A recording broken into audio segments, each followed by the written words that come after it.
So I guess you could say, through sheer forgetfulness and Letterkenny marathons, we totally forgot to do an intro for the podcast. I find myself editing the episode thinking, well, maybe Niko and Miranda can go figure it out. That's what I say. I said go figure it out and pull your finger out of your ass, because someone's got to do the choring. And I don't mean choring like one of those gingers that fucked the ostrich. Allegedly. So I was doing a podcast with my pals the other day.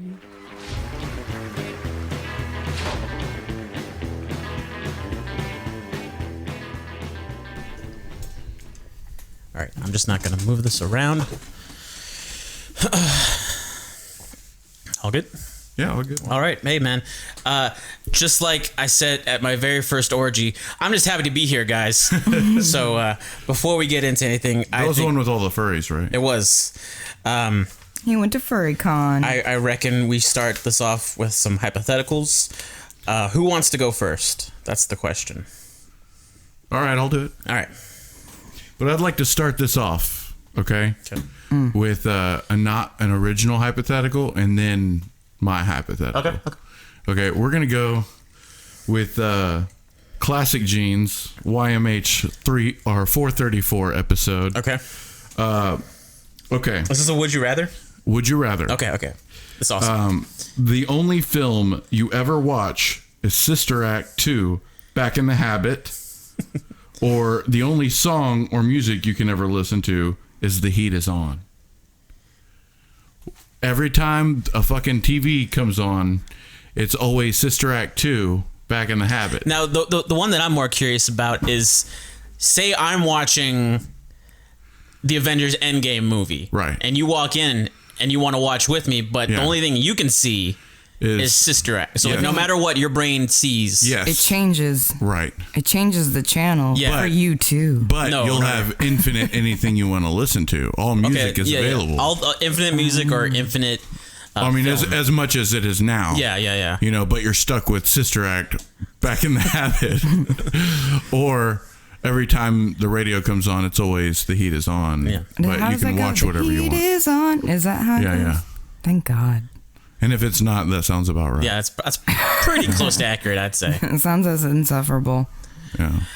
Man, this one actually is a very difficult one for me, because other than being a music lover, I love movies. Yeah. Like one of my most genuine favorite things to do in the world is go to a movie theater. Right. By myself and just enjoy a film. Like, you know that feeling. You go into the movie theater, nobody else in there.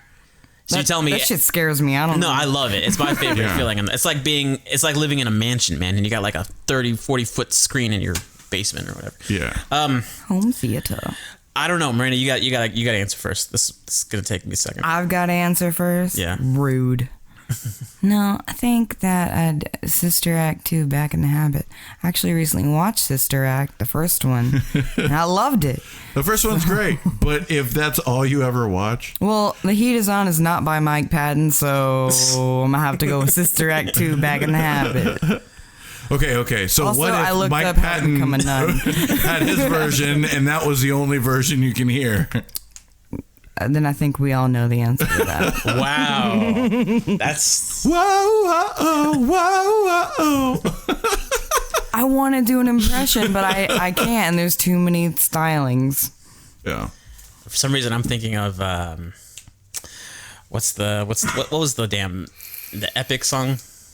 Yeah. How would in the spirit of Epic? Want it all, The nasally voice. Yeah. How would you sing it in the spirit of Epic?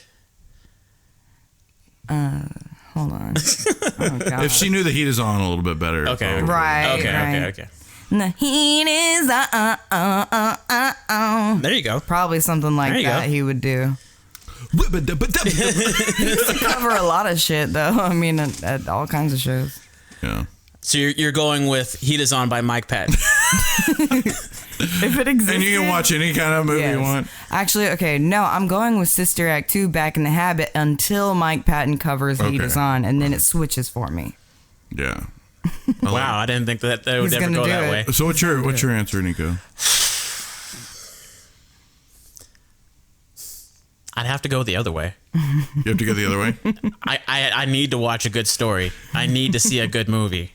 Yeah. I've listened to the exact same 16 songs at HEB for like the past 6 years. Oh, yeah. I can take it.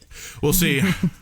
It's torture, yes, but your brain, it's like you get... Please name these 16 songs. You would just quit listening to music. Exactly. I would just go blank inside and that thing, but whenever I saw a movie, then yeah, man. Like those people that you meet and you're like, hey, what do you listen to? Oh, I don't really listen to anything. Like those really weird fuck, fucks. I'd become that person. You'd be that guy because you never really know. Maybe those specific people, every time they listen to a song, it's the heat is on. I mean, we don't know that information. I really don't listen to anything. That helps us be more compassionate. We know now that's probably what they're dealing with. I think we can, at least they probably do have souls. It all makes sense now. It's the only way I can rationalize it. Yeah. All right, yeah, that'd be my answer. Yeah. I have to see the next 20 Marvel movies that's going to come out. I have to see the next, fantasy, movies that are coming out. I love a genuinely good story. He's like, I gotta see more Baby Yoda. I gotta see more Baby Yoda. I gotta. Yeah, yeah. Yoda. Okay, so what's your real hypothetical? My hypothetical is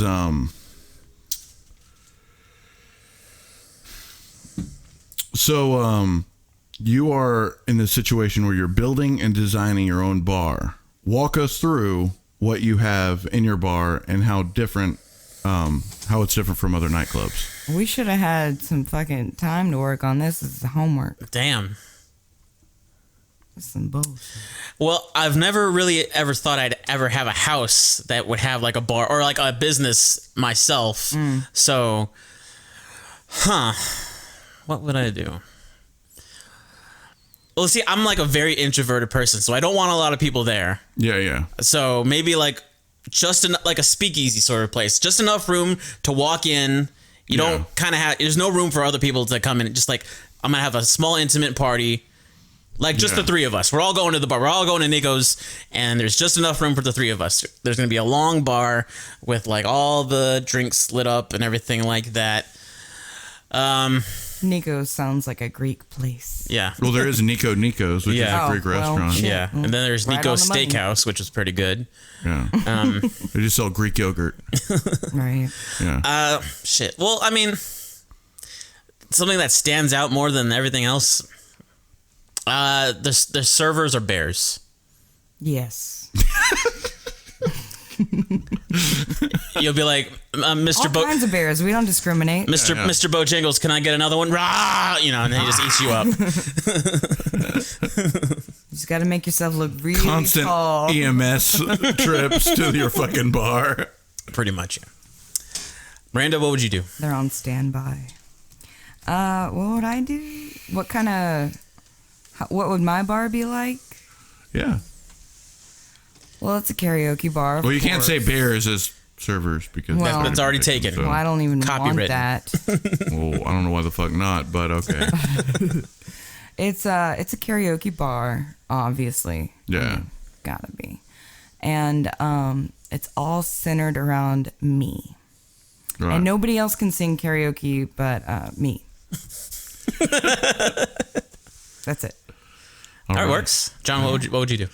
I've always had in mind that I wanted to build like a multiplex, which is like a fucking recording studio underground and then a fucking venue and like storage building practices on the side. Building. Yeah, just an ultimate, and that's my honest answer. I don't really have a funny. All right.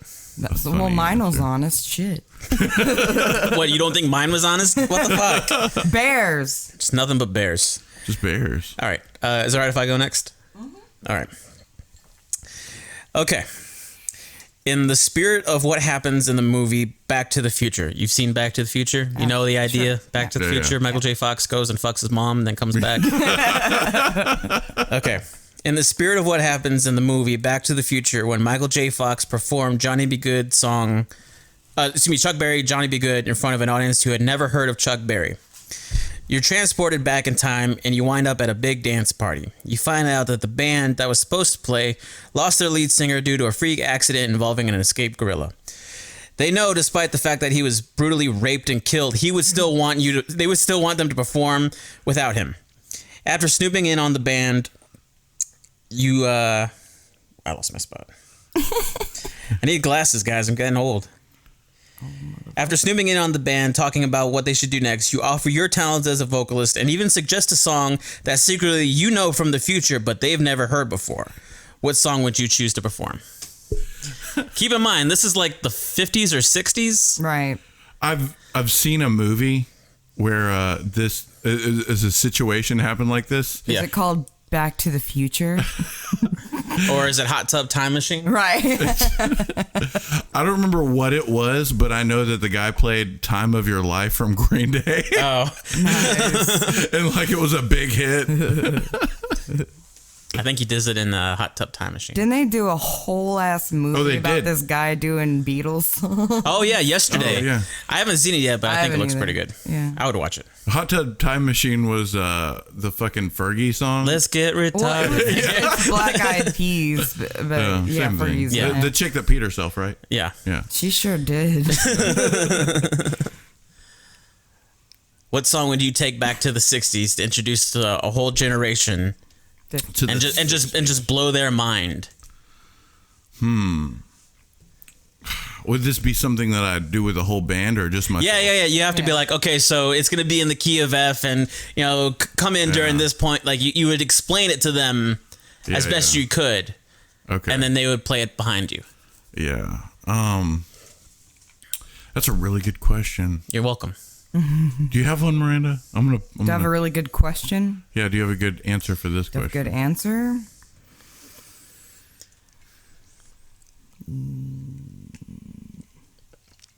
Probably some Beyonce shit.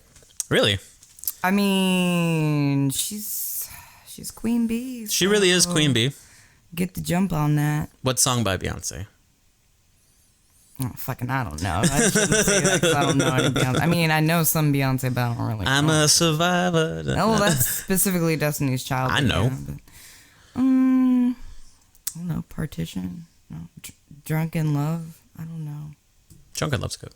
I'm just kidding. I don't know that song. This one's got me wrecked. Wreck 2020. Wreck 2020, Dirty 30. Dirty 30. Fuck. I guess probably You can go ahead and say it. Land of Sunshine by Faith No More. Yeah, that's what I was saying. You can go ahead and say Mike Patton. Whatever you want. Just do it. Yeah. I mean, I knew the whole time that's what I was going to say, but I didn't want to say it. But that's what I would do. Faith No More in the 60s. 50s. 50s, 60s. Yeah. Would they think of it as devil's music or They'd be very confused. probably? It's very positive. It's a very positive message. They're all really fortune cookie, strung together.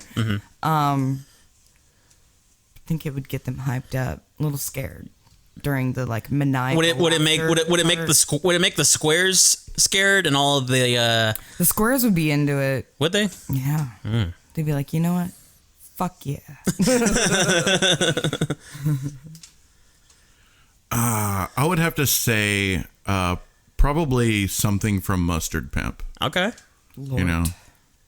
But hold on. aggressive EDM. Wait. Okay, you're in the 60s. Yeah. 50s. You're in the 50s. Technology is limited. If you wanted real EDM, there's gonna have to be a guy on the mic, doing the whole thing with his mouth. Which would just be like even guitar cooler. amps with a bunch of fucking pedals and shit. Hey, didn't they do that? They did that in the Black Knight also, didn't they? Oh, I think so. They did. The classic Martin Lawrence film. Yeah, everyone remembers that one. Racist as fuck. I just remember watching it a lot, when I was 11 or some shit. All right, if technology was limited, what would you go? Okay, we'll save Mustard Pimp as a little side answer. But for sake of technology and what's possible in the 50s. So you just think you have those old hollow-bodied guitars and those shitty Ringo Starr drum sets and Crazy from Gnarls Barkley. Ooh, yeah. that would be a really good one. Yeah. That would actually kind of be a smoother transition. I was gonna say I think it would go in well with them. And they had And their they minds had would be records. fucking blown. There were they could play that older because that background music on is got that kind of orchestra in the background and stuff. That's doable. And I think the way CeeLo Green's voice is. Wait, who's CeeLo I Green? remember when. Who's CeeLo? You mean Gnarls Barkley? Yes. Okay, I didn't know who this other guy was. I only know Gnarls Barkley. You knew that. Fuck you. Okay, Miranda, Okay. Are you guys ready for this? ready for it? All right, I'm going to set it up, all right? You are approached by a musician you'd kill to collaborate with. Who do you kill so that you may collaborate with them? Wait, what? You're saying we have to kill someone in order to work with someone that. Yeah, I said you're approached by a musician you'd kill to collaborate Oh, with. okay. Okay, so from this story, we basically get to collaborate with them and then kill them? I mean, I guess you could. But not them. Wait. You get to collaborate them, and then you get to kill them, then you become them. Oh. Y'all are You take their face off and put it on, like the face off, the John Face. Travolta. We're putting Nick this Cage on record movie. right now. I'm aware. I'm aware. All right, easy. Trent. Chino Moreno. We'll take Trent. I didn't even mean take their places. I mean, This is the story that I want. Don't take this from us. Okay, no. I'll be as serious as I can. I would kill my hero, Abe Cunningham, if it meant I got to make music with Chino Moreno and the rest of the Deftones. Damn. That's heavy shit. Reason I play drums is that dude. But if it got me with the Deftones, I'd take that boy out. All right. Yeah, I'd have to say Trent. Trent or Jonathan Davis. You just killed them so that you could become them? Is that the route you're going? Why so much hate? No, I'm just asking because This is perfectly natural. No, I'm like, is that Yeah. is that hill? Is that the Well, hill you yeah. want to die I on? mean, it starts with the stalking, Yeah. and you love them so much, you've got to destroy them. It's actually kind of beautiful when you It's put it that way. And they said I had an unhealthy obsession with Mike Patton. Wait, that's not your plan? No, That's what we thought you were doing this whole time. We're just going along with it because we wanted to see you in the papers. ridiculous. Okay, that was good. I like that a lot. I got some things I want to talk with you guys about. Now, you mentioned stalking. It starts off as stalking. Y'all didn't even ask me who I would. Oh shit! Sorry. Who would you kill? I wouldn't. That's murder. It's wrong. Been waiting all day to ask y'all this hypothetical. Well, what's your answer? What do you mean? That was my. Oh, right. Okay, that's cool. All right, let's move on. Some of us got looser morals. So Yeah, for real. You said the word stalking for a second, and that reminds me of something that I wanted to bring to my Niko's Time to Shine current events moment of the show. So I've told you this story before. I haven't told you, so just bear with it for a second, Johnny. I'm ready. I met Richard Linklater. Director of Dazed and Confused. I was at work, and it was towards the very end of my shift, and I'm just sort of wrapping up, I'm cleaning up and everything like that, and I'm taking a shopping cart up to the front of the store, and I see a guy who looks just like Richard Linklater. And I do the thing where I'm walking, and I look back, and I go, is that fucking Richard Linklater? And I'm thinking, nah. So I go and I put the cart away. Why the fuck would he be in Huntsville? Of all places, yeah. And so I walk back and I do another take. And I see him as, I think that fucking is Richard Linklater. I have to take my work phone all the way to the back of receiving. And I'm thinking, okay, if that's him, cool. I'll probably never get this chance again. It's whatever. I go back. He's just leaving the register and he's walking over to like the newspaper section, and I go, I really do fucking think this is him. And so like I clock out, I go to the bathroom. For some reason I'm stalling because there's that little part of me that's like, you're about to meet someone that you're kind of like, you kind of admire. It's like, Right. check out, You know, fix your hair. Yeah, it's like, be cool, confidence. Dudes love confidence. How's my brother? So confidence is sexy. yeah. So I see him looking at the newspapers, and this is my chance. I'm just going to walk up and say hello. And I walk up to him. I'm as polite as I possibly can be with him. You know, I'm like, excuse me, sir. Sir, are you Richard Linklater? Yeah, what's up, man? Yeah. There was a vibe. I'm just saying. Yeah, what's up? Yeah, what's up, man? And he go, hey, listen, man, I just want to say I'm a huge fan of your work. Oh, man, that's cool. Yeah, thanks. And then I go, Before Sunrise was one of my favorite movies of all time. Oh, thank you so much. That's so sweet of you. Like, he lit up as soon as I mentioned that, which I was thinking if I was going to approach this guy, I'm going to name one of his older films instead of like a movie that came out a year or two ago, like Boyhood or something like. Even though Boyhood was great, hit a little too close to home, but still a great film. I liked School of Rock a lot. Yeah, everyone thinks about. He did School of Rock. Yeah, I love School they think of School of Rock or Dazed and Confused, or I think he did a movie called Scanner Darkly. Possibly, What? I think he did that one. He did that. I think so, shit. possibly. It's like all movies that have nothing to do with each other. Yeah. Except for Everybody Wants Some was like a. I think he Kind did of a- Star Wars too. So I wanted to more than anything, I wanted to say Before Sunrise is one of my favorite movies of all time. Which, if you've never seen it, it's a really simple movie. Guy meets a girl in a train. They walk around Europe for a day, fall in love, and then they have to get back on a train in the morning and never see each other ever again. Spoilers, sorry, but that's the movie. It's one of my favorite movies. Ethan Hawke, Julie Delpy came in like the mid '90s. Beautiful film. So I wanted to tell him that. And thank you so much. That's so sweet of you. And we're just sort of walking for a second together. And he was telling me, yeah, man, I'm just back in town, just working on some stuff. And I go, yeah, I saw some pictures on Facebook. Some friends of ours, Andrew Lowry, John Ryan, Marissa Munez, shout out to them. They posted a picture with him. And I was like, yeah, I saw a picture of you over at the Potato Shack with a couple of my buddies and everything like that. And they said you were working on something or something like that. Yeah. And they were like, wait, where did you see that?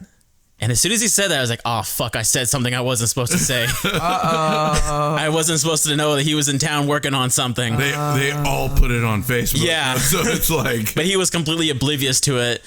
And I was like, yeah, no, just some friends of mine, they posted a picture, said you were working on something. Oh, okay. Oh. And I was like, but it's all good, man. It's He's like, gonna take him out because they were extra. Right. And he was like, yeah, no, I'm interviewing a professor, blah, blah, blah. Hey, that's cool, man. And then he's asking me, so you work at HEB? Obviously, I'm wearing my work shirt. He's like, yeah, no, I work at HEB, Richard Linklater. And then we're just walking out, and I just say, hey, man, I'm not going to take any more of your time. I just need to tell you, man, I'm a huge fan of your work. And then he ends it with, oh, yeah, no, it's all good, man. I'm just back in town. And then that was it. We just walked away.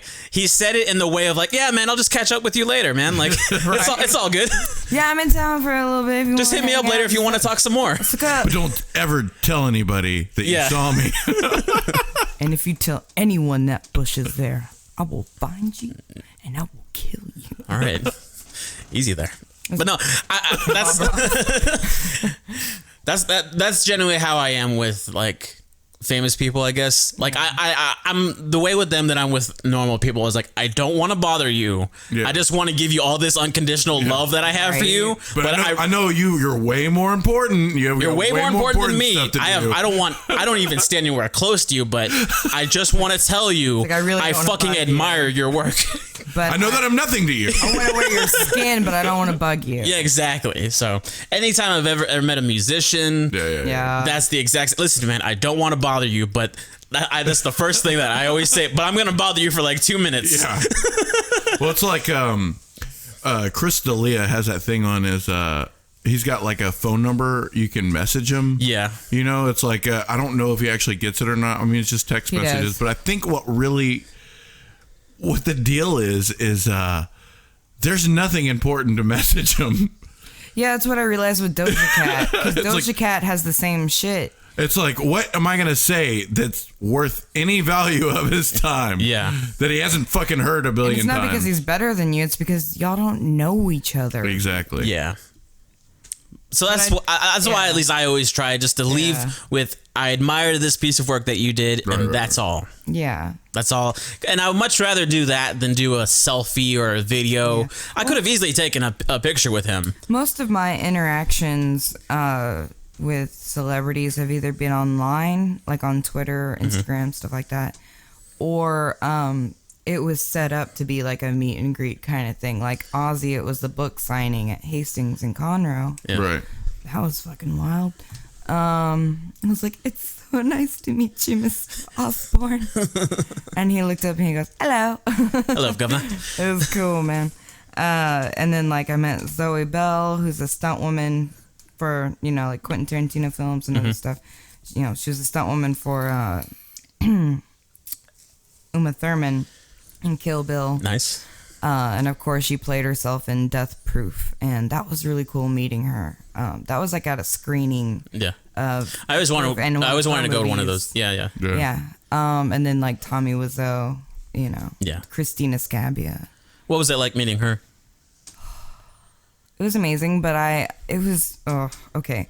So I met her when I was like 20, but I had loved her since I was like 13. When I was 15, I made this huge collage. Like I printed out pictures of her and like made a collage on this like big piece of paper, and I'd saved it, and I took it with me. And one of the pictures had fallen off like in my purse or something, and that's where she signed her name, which was really cool. That's really cool.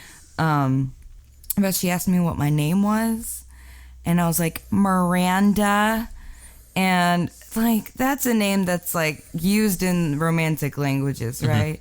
And most of the time it's like Miranda, you know, it's like really pretty and like not how I say it. You didn't really over white Americanized white people name. gonna white, and they're Italian, like they're straight up from Milan. So she didn't know what the fuck I just said. So the other was she like? Wait, was she like? She was like, Kaye? No, Kaye? she said Kaye. She's Italian. I don't know what they say for what. She probably learned. I don't know. But she was like, oh, what? And then the other singer like leaned over and he's like, Miranda. And she was like, oh, okay. And then she wrote it correctly, like knew exactly what the fuck. He knew what I was talking about. That's funny. I felt so stupid. So it's cringy. Yeah. No, I had a cringy moment with celebrity as well. I know. Yeah. I got to see the last podcast on the left, guys. Yeah. And, you know, some of my heroes, Marcus Parks and Ben Kissel and the other guy, what's his name? I don't know. I'm a huge fan. So I talked to Ben. Ben's super fucking tall, right? Yeah. He's always talking about how people talk about his height in short conversation, you know? And I remember I went up there and I don't know what was going through my head. I said, literally came out of my mouth. I can't look at you right was now. How's the weather up there? And I think I immediately thought like, I'm a piece of shit for this. Yeah. Wait. I've heard Let's him. take it back a few beats. What's this guy's height? It's about 6'7". Oh, okay. And you're like 6'4". Yeah. But I never see anybody taller than me hardly ever. Most of the time, right? Yeah. And so it was, how's the weather you up thought there? it was like a solidarity like joke kind of thing, and it didn't land. I think that I might have went too far in my head. You're reaching. Were you going in your head? What do I say? What do I say? Oh my God, he's coming up. What do I say? What do I say? And then you saw him. Was like, how's the weather up there, fella? 3 inches taller than me. I right. think that it was going so quickly. I was trying to make a joke about how stupid it is to say it. Yeah. Oh no. And I just overreached and yeah.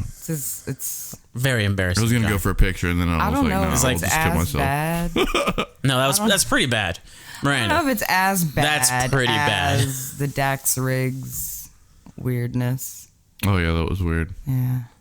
Yeah. The urinal situation. I saw him in the restroom and I was like, hey, You said, how's it hanging, didn't you? No. Oh, I wish you did. I wish I did. Sure wish you did. Said, hey man, I'd love to shake your hand, but I think I'm gonna wash my hands first. Actually, it's fucking funny, man. I was laugh.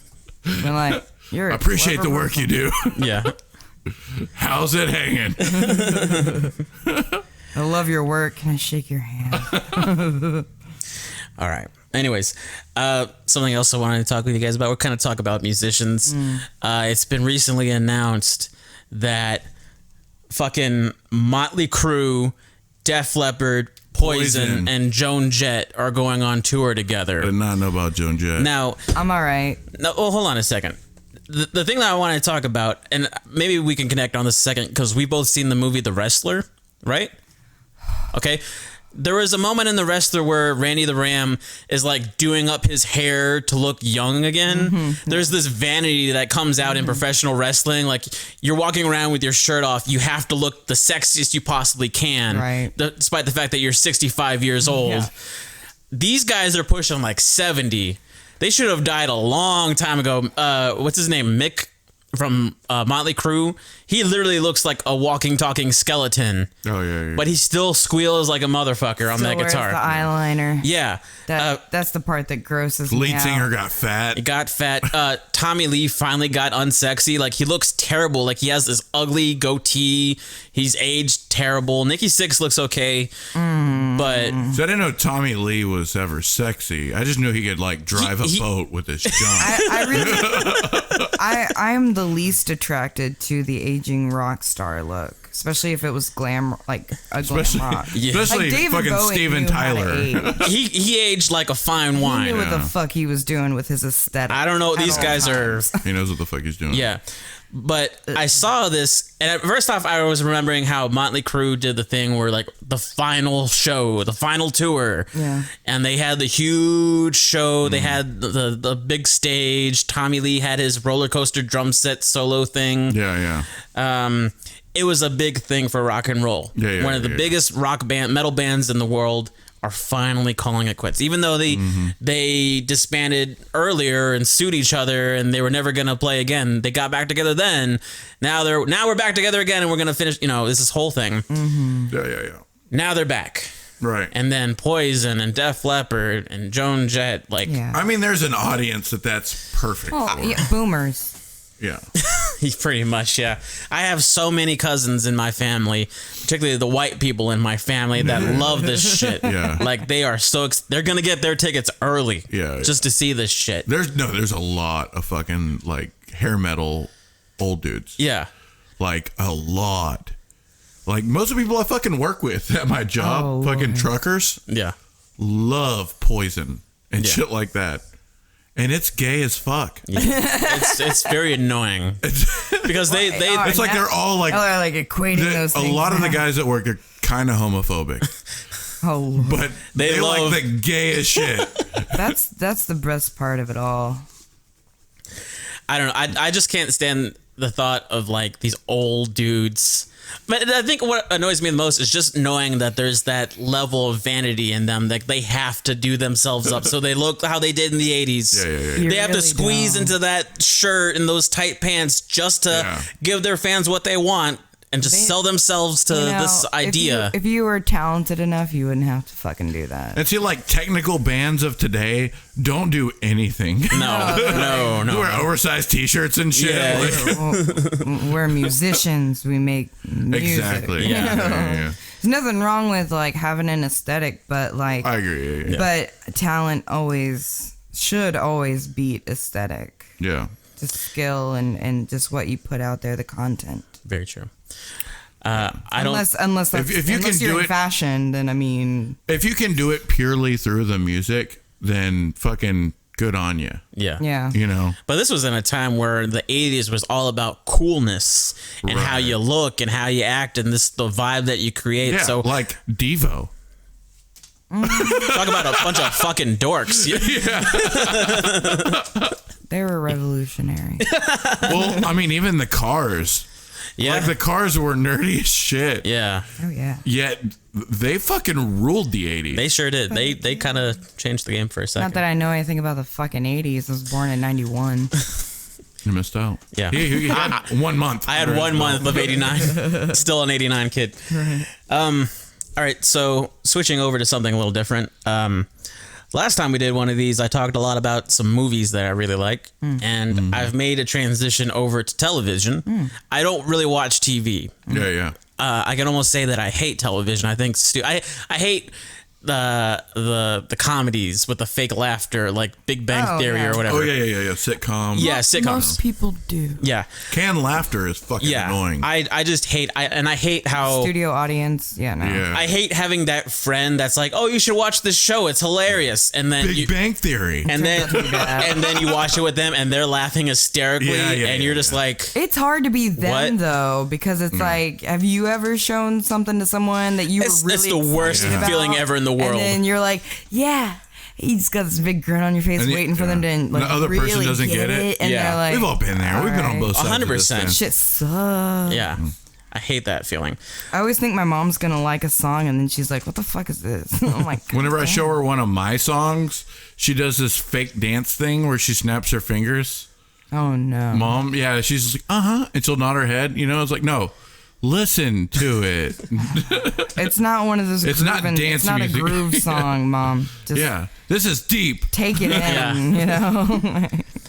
But some of the shows that I've been watching, I'd like to share with you guys. Yeah. First show. Well, first off, I want to bring this one up. Haunted. Have you guys heard of Haunted? Mm-hmm. It's a show on Netflix, and they came out with the second season of it on close to Halloween time. It's a spooky show, very, very spooky, and it's real stories told of hauntings. Right. Very spooky stories. And I watched the first episode, and it was a very, normal looking dude, older guy. And he just sort of had that look on his face, like, I've seen some shit.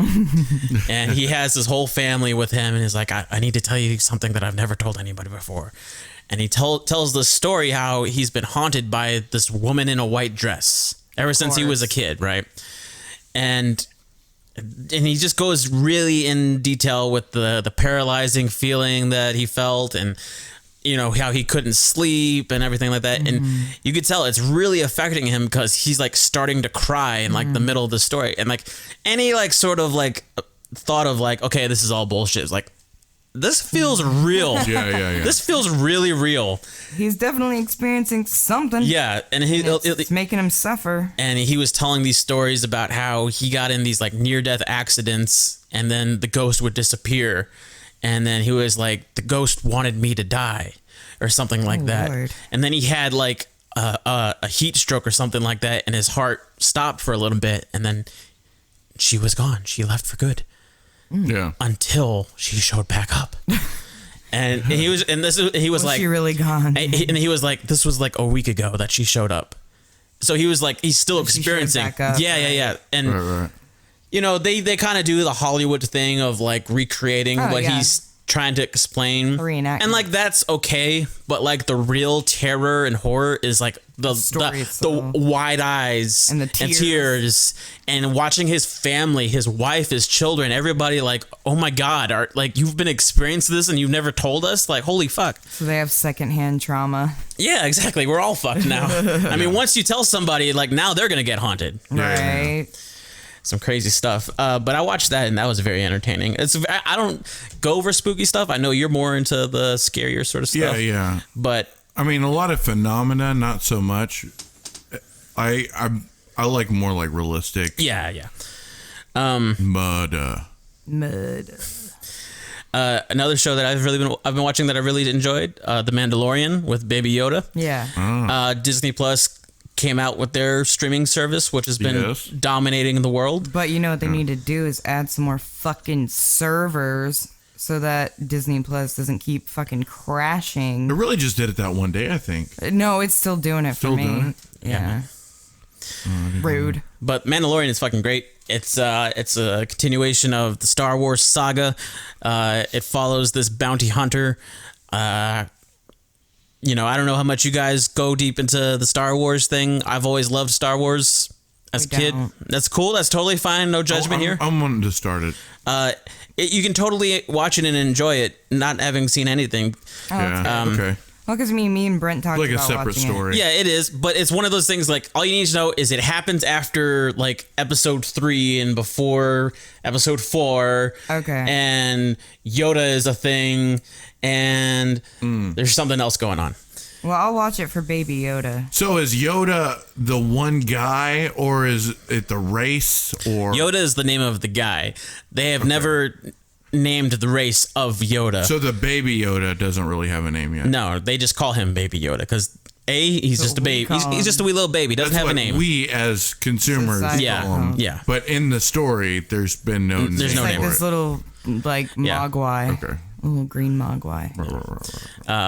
The Mandalorian, obviously he's a bounty hunter, so he's all about kill, kill, kill. And then Yeah. he meets this little baby, and it kind of starts to change him in a really kind of cute way, where like this cold dude, Yeah. he has to hold Baby Yoda from touching all the buttons in his ship. I've seen that. It's adorable. I've seen Okay. some clips. Yeah. Well, I've seen definitely like the little videos where they'd play a song. Yeah, yeah. When it happens. Yeah.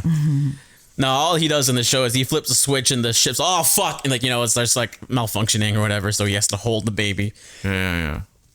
Really cute show. After that, the show called Barry, which I've spoken very highly of. I watched the first episode with you, but I've seen the whole show. But I watched the first episode with you. I've seen it before. Yeah, The first. but we episode. did watch it together We did watch it together with somebody else. with Chris, my brother. Yes, that's right. You were showing him. Yeah, Okay. Yeah. What And- is that? What is Barry? It's what's that what's Bill his name? Hader's in Bill there? Hader. Bill Hader. Yeah. Yeah. So Barry is the story of a hitman who goes out and he does hits or Very whatever. unlikely. Yeah. Man. What makes him a good hitman? Yes, it does. Yeah, for real. But he starts to feel the sadness inside, like he's tired of doing what he Yeah. does. Yeah.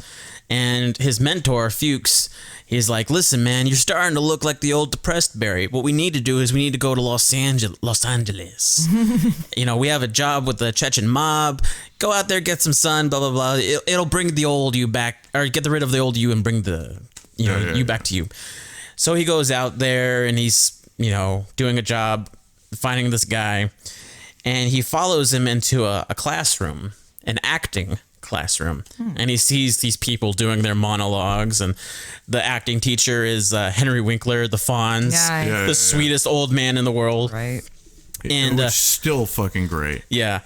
And the guy that he was supposed to be tracking comes behind him. He's like, "Hey man, my acting partner isn't here. Can you help me?" And he's like, What? It's like, "Yeah, just help me out, man. Just read these lines." And they go on stage and they do a scene from True Romance. I don't know if you've ever seen that movie with Christian I Slater. know of it. Yeah. Yeah, they do a scene from that movie. And, the class, they like it and they applaud. And Barry hears applause for the very first time. And he's like, "Whoa, I kind of like this." Yeah, So yeah. he gets that little itch where it's like, maybe I could do this instead of killing people. So he kind of has this guy instead of killing. he kind of has that internal sort of struggle, if you will, like I could easily stop doing this thing that I've been doing for a while now and try something new, but I have my mentor that's It's not like, going to be as Yeah. lucrative. yeah, I have this guy that's telling me that I have to do this, but I don't want to, Yeah. So it's just the struggle of a guy wanting to step away from this life and choosing a different life, finding Right. purpose. Yeah. Yeah. That being the overall main theme. Because I don't know if I'd call it a comedy, but it's definitely funny as hell. it's 100% a comedy. It's supposed to be a Okay. comedy, Black but comedy. yeah, but it has a lot of like dark themes in it. If you've seen the Water Boy, and remember Henry Winkler and that. yeah. That's a lot of the energy that yeah. he brings into this. You I showed think. him his ass. Yeah. Yeah. Yeah. It's that perfect. Like, he's probably the funniest in it. Oh yeah. Well, everybody's great because there's this Yeah, guy yeah. called NoHo Hank. He's like bald and has no eyebrows and tatted up, and he's like, "Hey man," like he has like this Yeah. thick Chechen accent. "Hey Barry," just very optimistic Yeah, for a yeah. gangster. Another show I've been watching. I've talked with you about it. I don't know so much I've talked with you. It's a show called Mrs. Fletcher on HBO. It's a story about this mom who's like trying to gain some sort of purpose after her son goes away to college. Right. And she's trying to discover who she is as a person. Now, me saying this kind of sounds tacky and weird. Like, why the fuck would Niko be watching this? First off, it's rated TVMA for strong sexual content. So right there is why I'm watching it. That's definitely the It's enough hook. for Niko. Yeah, I mean, one of the Yeah. first scenes is like the mom's packing up all the college stuff, and her son is like getting a hand job in his room or whatever, Lord. and she has to sit outside waiting for her son to get done, Finish. so that she could be like, okay, we gotta go. You know, Oh Lord. it's Awkward, right? It's awkward and tacky, but it's kind of hilarious. And you find out that the son's like a total piece of shit son, Right. Like just like the biggest douchebag you've ever met in your whole life, and he's off to liberal arts college, and you know, in front of all these people that are there to learn when he's there to party and fuck everything, you know. Right. And I don't know, it just turns into a lot of like discovering your purpose and figuring out who you are, and I like that sort of stuff. So that's what I've been watching. It's all been good stuff. It's putting me in a certain mood, I guess you could say. Something else that's been putting me in a pretty good mood. Started taking CBD oil. Yep. And that was probably real earlier this year. Yeah. Of course, you introduced me to it. You brought some of the oil home Yeah. and did a couple squirts of it. Yes. And man, oh man, has that had a very positive effect on my life. Yes. Fantastic. Took it for a while, and it was helping out with more things than one. Obviously, you always feel the need to bring up my sleep The issue. sleep is a big deal. Yeah, which, I mean, you knowing my sleep is weird. Like, even though I tell you, it's like, yeah, no, I couldn't get any sleep tonight. Like, still, you just like telling people, he doesn't sleep for shit, guys. I know. Like, how do you know, man? He doesn't cuddle me back. Yeah. Piece of shit. But I remember the first couple days of taking it, just it immediately lifting my mood, and Yeah. a lot of those feelings going away. A lot of anxiety. Yeah, for leaving sure. you.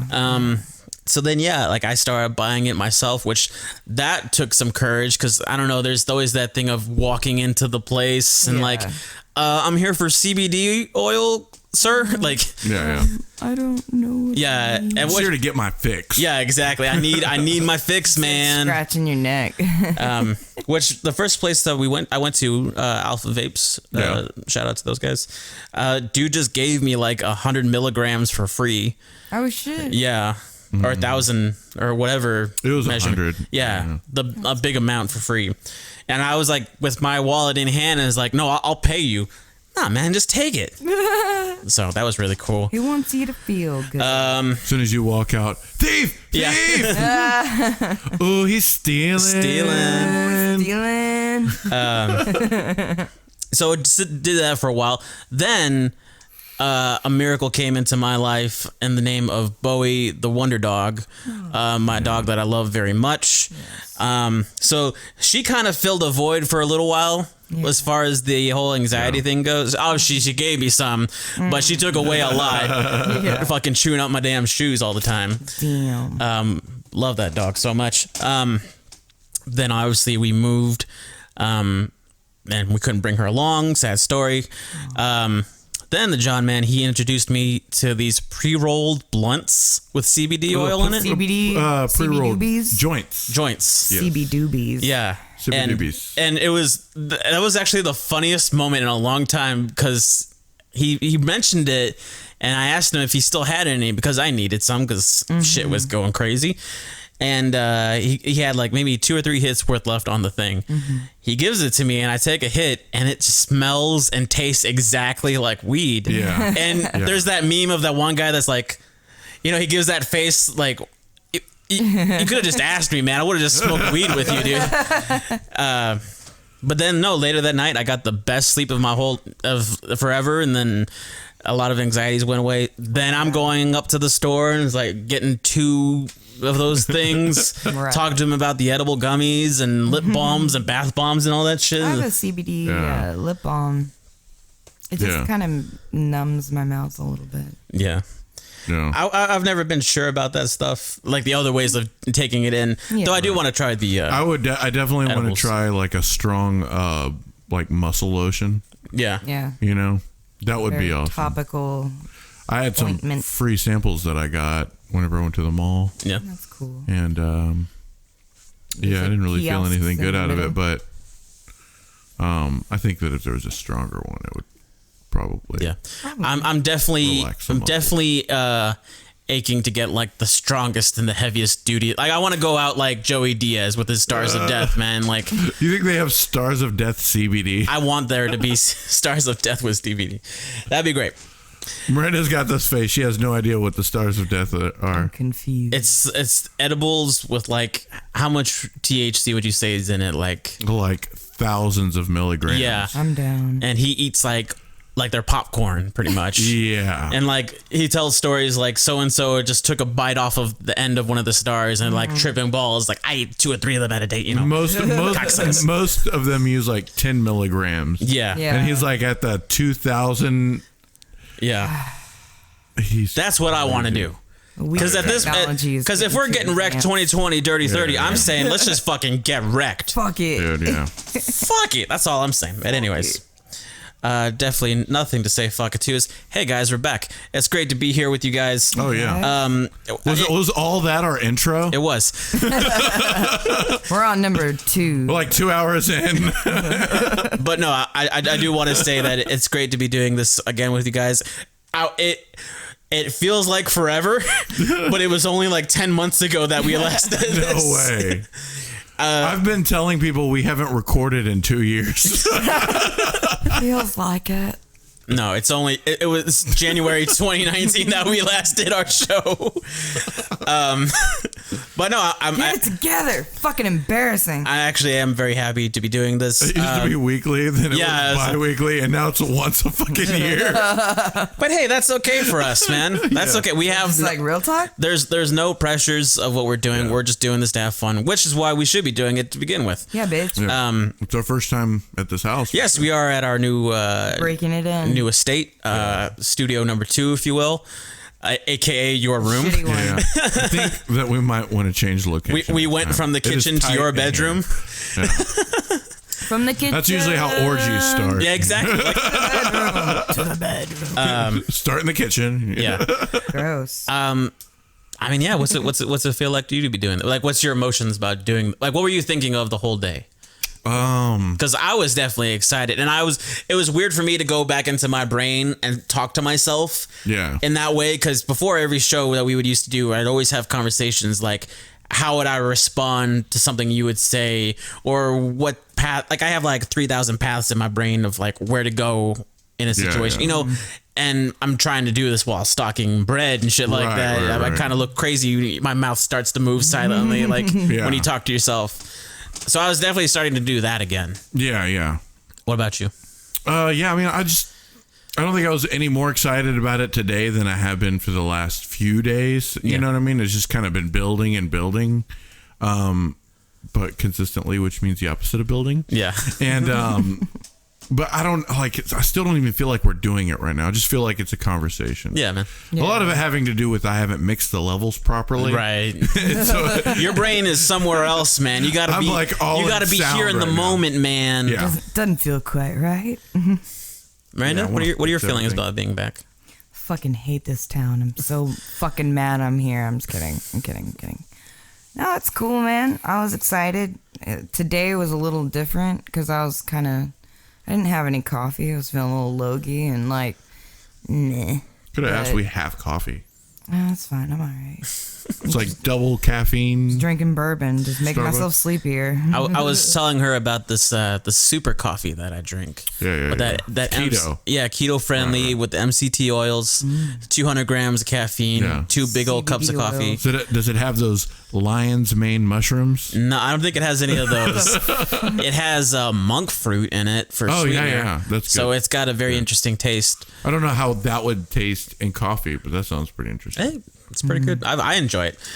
But yeah, man, we moved to this new house, and this has been its own little adventure. We've been here for 3 months now. Yeah. I want to say, and I helped y'all move. you sure did, which was very great. None of the heavy shit, but still. Yeah, just little Hey boxes. man, I did some work. I packed up your son's whole room. Oh yeah, you did do that. It's a lot of bullshit we should have just threw away. Right. I mean, it's just a lot of random shit. Yeah. I mean, for me, moving here, I think was very exciting, but also like fucking scary because it's like obviously change is scary. And then the fact that this was all happening like really quick, to me, it was happening really quick. Like I remember on a Monday or Sunday or whatever, it's like, yeah, we're gonna be moving on Thursday. I was like, okay, that's cool.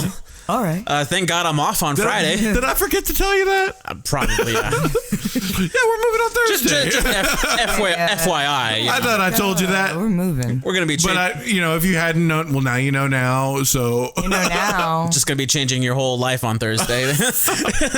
your whole world. It's gonna uproot you completely. Yeah. But I mean, shit, we got everything done close to in a day, maybe, Yeah. And Yeah. Most of the big stuff in a day. We had a U-Haul, so that yeah.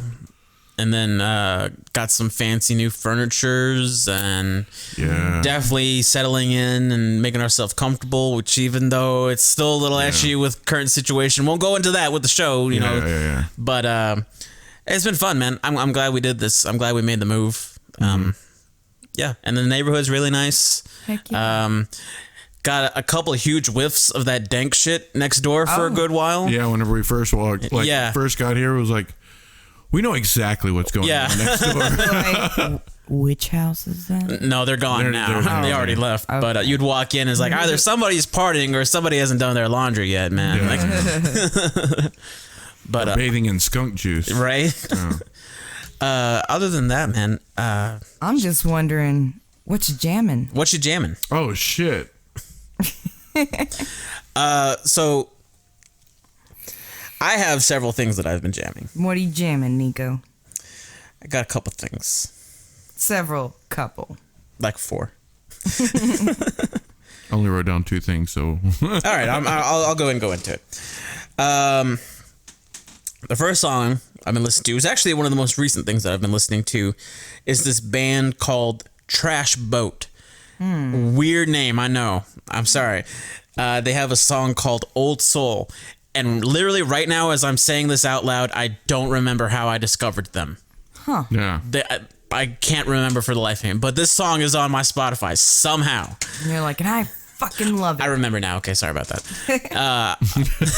I knew that was going to happen.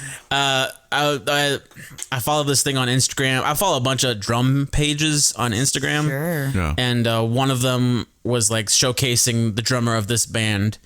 And he's doing this really sick... Opening a Dr. B. He was no, it's definitely a Coors Light. H-E-B.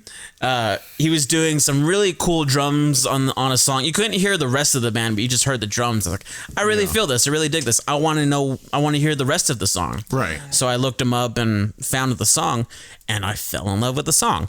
So to describe it, very punkish. Yeah. Very pop punkish, with a hint, just a little Salt Bay dab of some hardcore. Nice. Very up tempo. The singer, he kind of goes back and forth between like real clean singing and kind of like getting in there with the feels, you know. Yeah. And then at just the flip of a switch, he's like screaming in a way. Obviously, I know screaming is an art form and it takes lots of talent, but there's sometimes you hear one where it's like they're just saying fuck it and they're just letting everything out in this raw emotional moment. Yeah. And I felt that with this song, and that's like one of the things that I gravitate towards every time I listen to it, is like you wait for that moment that he lets go. Yeah. He just lets it out. Yeah.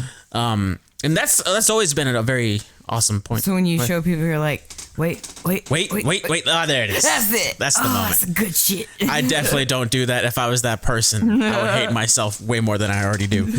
Anyways. You're describing me. Yeah, Exactly. But the song itself, it sticks very much with like pop punk themes, where it's talking a lot about trying broken hearts? No, not so much broken hearts, but just trying to lift yourself up from the dumps and being a better person, being the person that you're meant to be, and things like that. Very inspirational, motivational. Like Rise Against? Not like Rise Against. Okay. Or it's not nearly as motivational as like Hatebreed. Yeah. But it still has like that emo pop punk hardcore kind of sound to it. And I have always loved that music, so I'm down with that stuff. Next song, polar opposite genre. It's the song called Journal of Ardency by Class Actress, which I sent to you a while ago, and we heard it on the show Barry, because I sent the song to you, and you're like, I know this song. I was like, I listened to this song today. Yeah. And it's because he sent it to me. Yeah. I don't know how well you guys remember the song, but it's very... I don't know if I would say it's not me, but like I enjoy the female singer, and then I love the drum beat, which is why I bought a damn $1,300 electronic drum set, because I want to make those sweet fucking drum beat, like just the simple in the pocket, like boom, boom, it's like real simple shit, but like it has that really tight kick drum and like a snare drum that sounds like you're clacking two pieces of wood together with some reverb on it and some shit. It sounds really good. But yeah, it's got like that sad 80s kind of feel to it with the synthesizers. Johnny's all about that. Yeah. When I first heard it, I was like, Johnny will love this. I hope Johnny loves this. There was a lot of synthesizers in that. And then the word ardency, I think it means like desire to be loved or something like that. I talked with Claire Cooper about it because I showed the song to her, and she looked up in the dictionary what ardency meant. Right. And I think it has like some feeling or desire of being passionate. Some lovey-dovey bullshit. Okay. Some faggy lovey-dovey bullshit. Anyways. Shout out to Claire. Some girl shit. Yeah. But I love it. Yeah, it's one of those songs puts you in a mood. Something that you listen to for certain moments, I guess. Another one that I listened to. It was a mistake getting you guys bourbon, wasn't it? Maybe. You look sleepy as fuck. No. Despite the fact it's just late, man. It's 7 o'clock. Listeners, it's 7 o'clock in the dark afternoon. Outside. It's late as fuck. Outside. Anyways, all right. We still got 2.5 hours left to go, guys. The next song... Like a quarter way in. Yeah. Jesus Christ. The next song, and this one actually I think has a lot of weight to it with me because I heard it's on one of Modest Mouse's albums. It's by Modest Mouse. Yeah. The song is called Little Motel. And it was on an album that obviously I had to listen to when we did the Modest Mouse episode.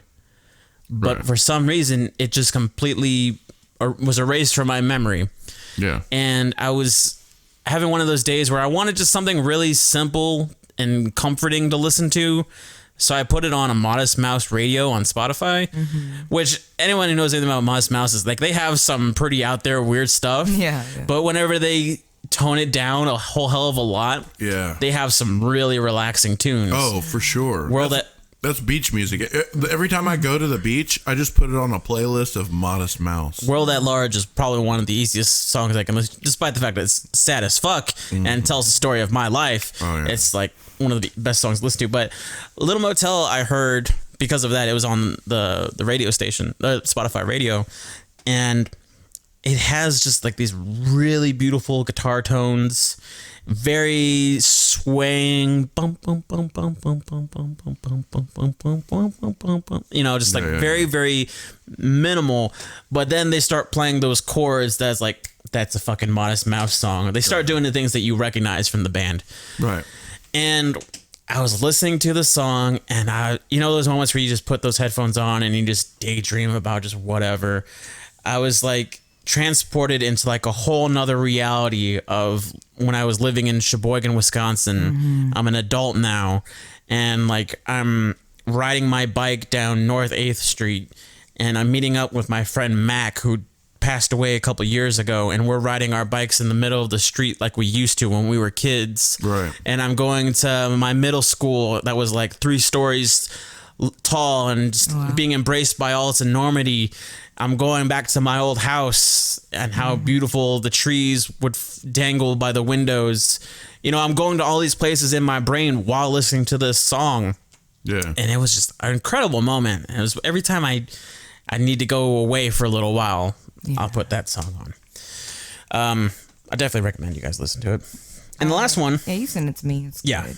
Last one is another one that I sent to you recently. Get Well Soon by Reggie and the Full Effect. Oh, yeah. I know you've heard it. I don't know if you remember it at all. It's got some synth and it's got some heavy riffage in it. Is it getting better? Is it getting worse? Was it ever worth it? Is it just a curse? That's a cute video. I remember listening to it. That sounds like pop punk. Yeah, it kind of is, but if you listen to the rest of their stuff, it's very screamy. Good song. I liked it, and I don't like pop punks. Yeah. I don't know. I like the overall tone of it because it has a punky vibe to it. Yeah. If I was playing that song on bass, I definitely would have the wide stance. You know what I'm saying? A little bit reminded me of like The Used. A little bit. Okay. A little bit. Okay. Yeah, just a little bit. A little bit. A little bit. But I like the video. Yeah, the video is good. It's the story of like a Loch Ness monster getting divorced. Yeah. And it just shows going a hand around puppet of town. Loch Ness monster like going around moping around the streets. Goes into a strip club. Yeah. And then he walks into the show where Reggie and the Full Effect are playing the song at the very end, and Well, we're gonna have to watch this music. it's very corny, Yeah, we're but gonna do it. yeah. It's gonna happen. It's cute. But yeah, that's probably what I've been jamming a whole lot to lately. Johnny, what have you been? What you jamming, bro? I only have 2 things on my list, man. That's fine. All right. What's jamming? Deep House.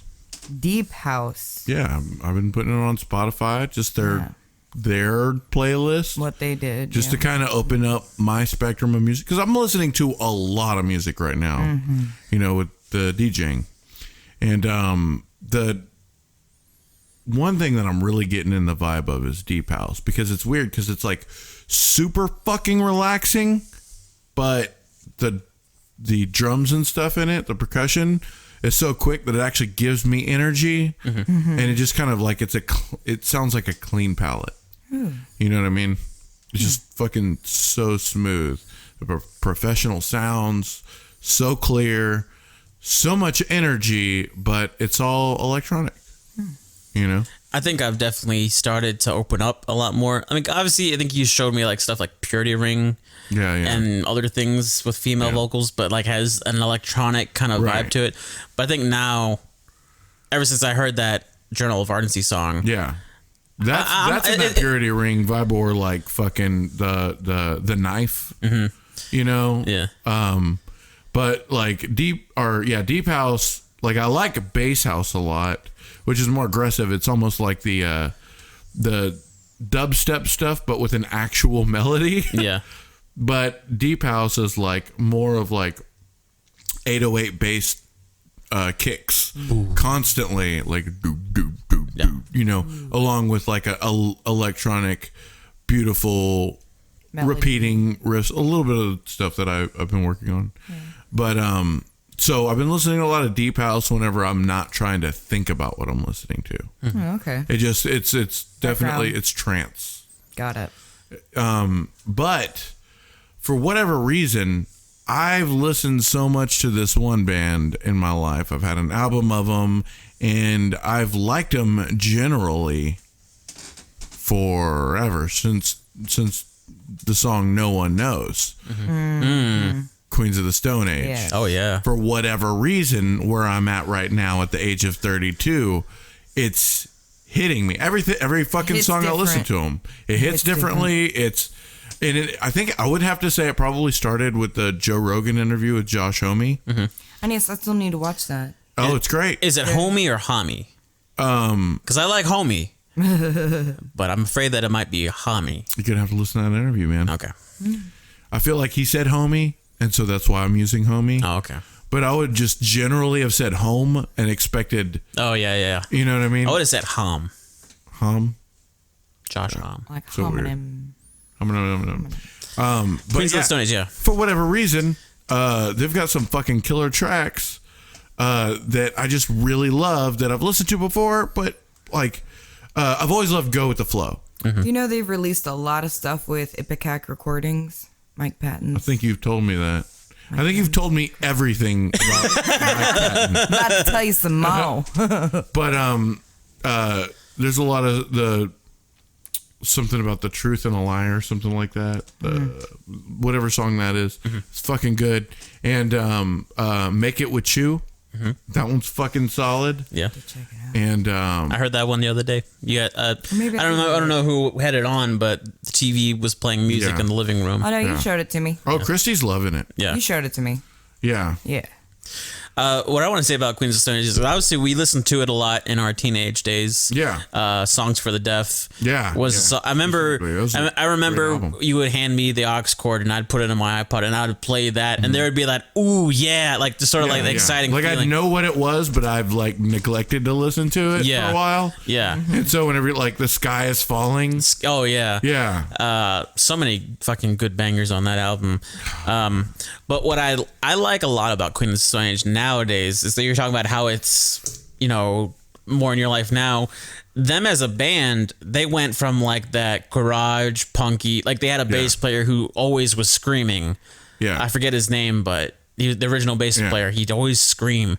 And then obviously they evolved and changed their sound to now it's like an act, a performance. Right. More very well constructed and produced pieces of music versus just like, let's just thrash it out and scream and all this stuff like that. Well, they've done the being put in a genre thing before. Whenever it was Josh Homme in a stoner metal band, they were classified as stoner metal, and they were like the biggest band. It was a band called Kiss or something like that. I probably just said the same thing just now. Anyway, so like that was its own thing, but like whenever they did the Queens of the Stone Age, you're like, I don't really want to be put in a category. Like if you were going to give it anything, you'd probably just say alternative, which is such a broad. To me, it's legit real rock and roll. I think it leaves so much room, right? When you don't try to just really box yourself in. Well, there is an aesthetic to it. It's like a desert vibe, for sure, 100%. But yeah, I mean, it's got this cool vibe, but it's not a kind of music. You know what I mean? It's so open. There's a lot of fucking funk. There's a lot of like, it's just weird how general they can be, and you never know where they're gonna take something. Yeah, you don't know after a song ends what the fuck to expect next, ever.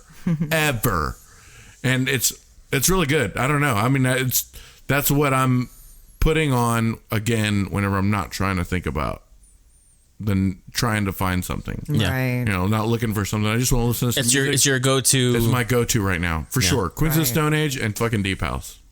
Nice. Fuck yeah, dude. Yeah. I you can easily listen to Queens of the Stone Age and not be bored with it. I like them as musicians. Yeah. They're funny as hell people just to begin with. Top quality stuff.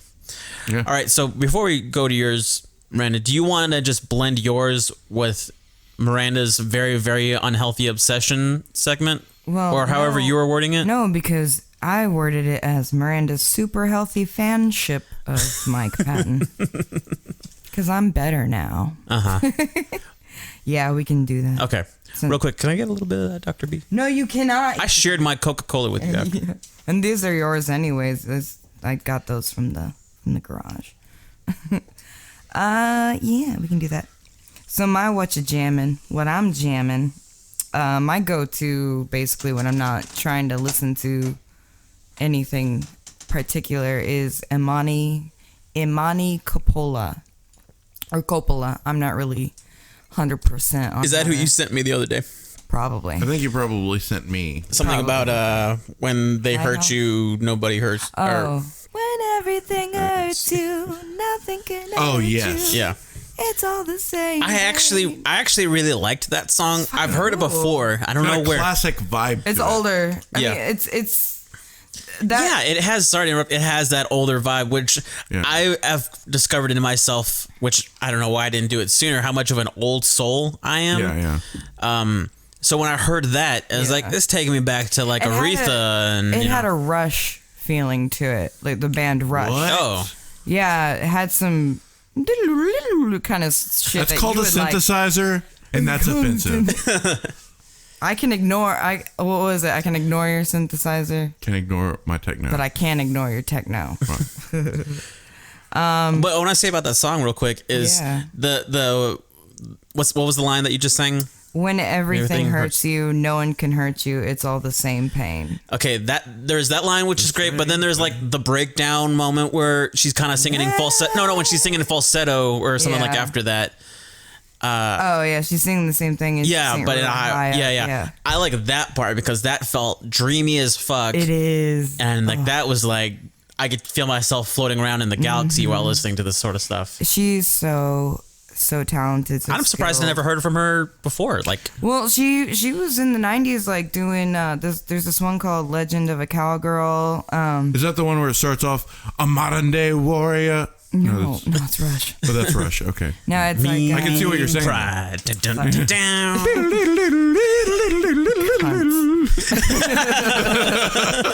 No, it's she did Legend of a Cowgirl. It's like, what was it? Pack my bags and mount my horse. Oh, no, no, no, no. I don't know. You would know it if you heard it. Okay. And then there's Gonna I take Am a my Tree horse to the Old Town Road.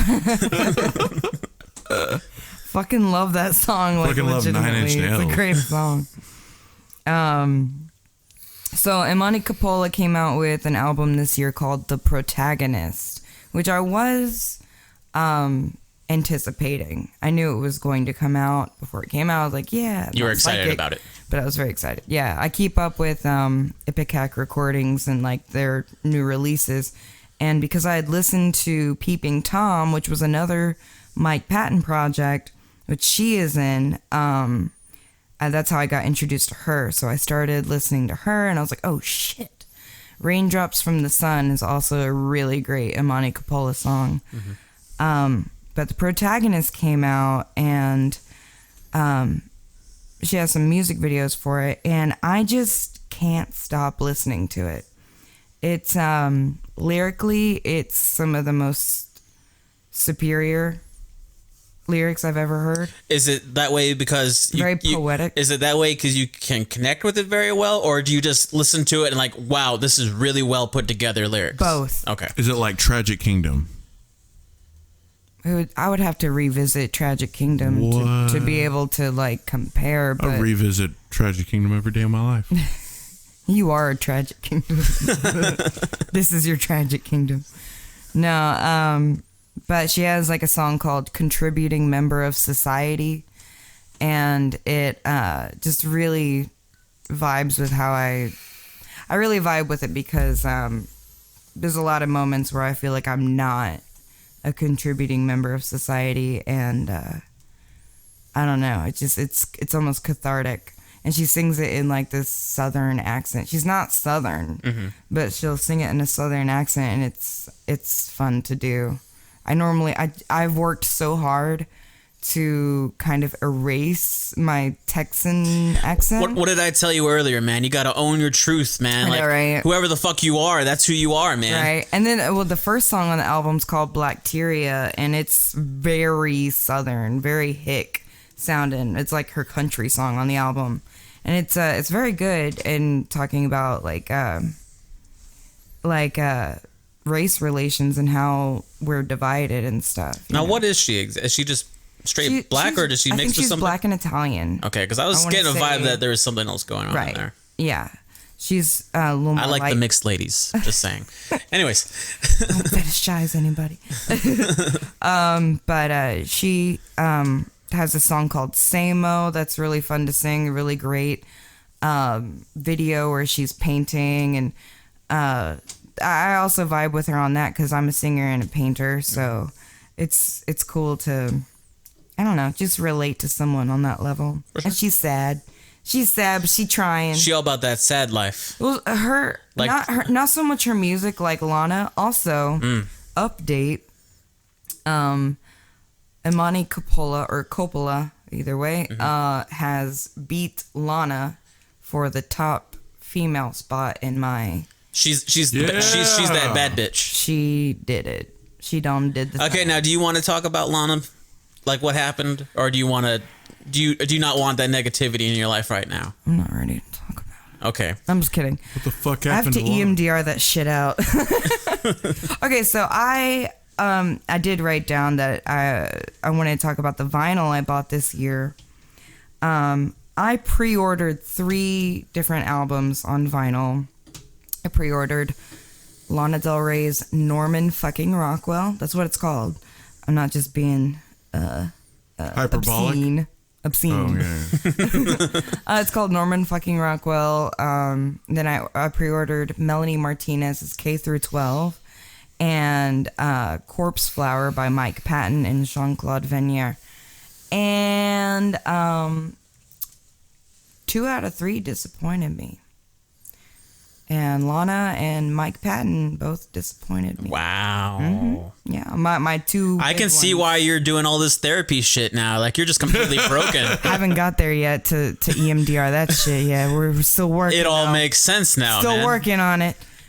Like I feel like I was that close to reaching your state of rock bottom whenever Saturday Night Risk came out, and I listened to Pink Cell Phone. And I was like, Chino, why are you doing this to me? Oh yeah, no, They had 3 songs on that album I can even listen to. Pink Cell Phone was the worst. But anyways, Brandy. So Norman fucking Rockwell, she came out with these really good songs before the album came out. Some singles, including Mariner's Apartment Complex makes me fucking cry really hard, in that good way. And what else? Venice Bitch is okay, but I don't really like the weird psychedelic break. It's just kind of bores me a little bit.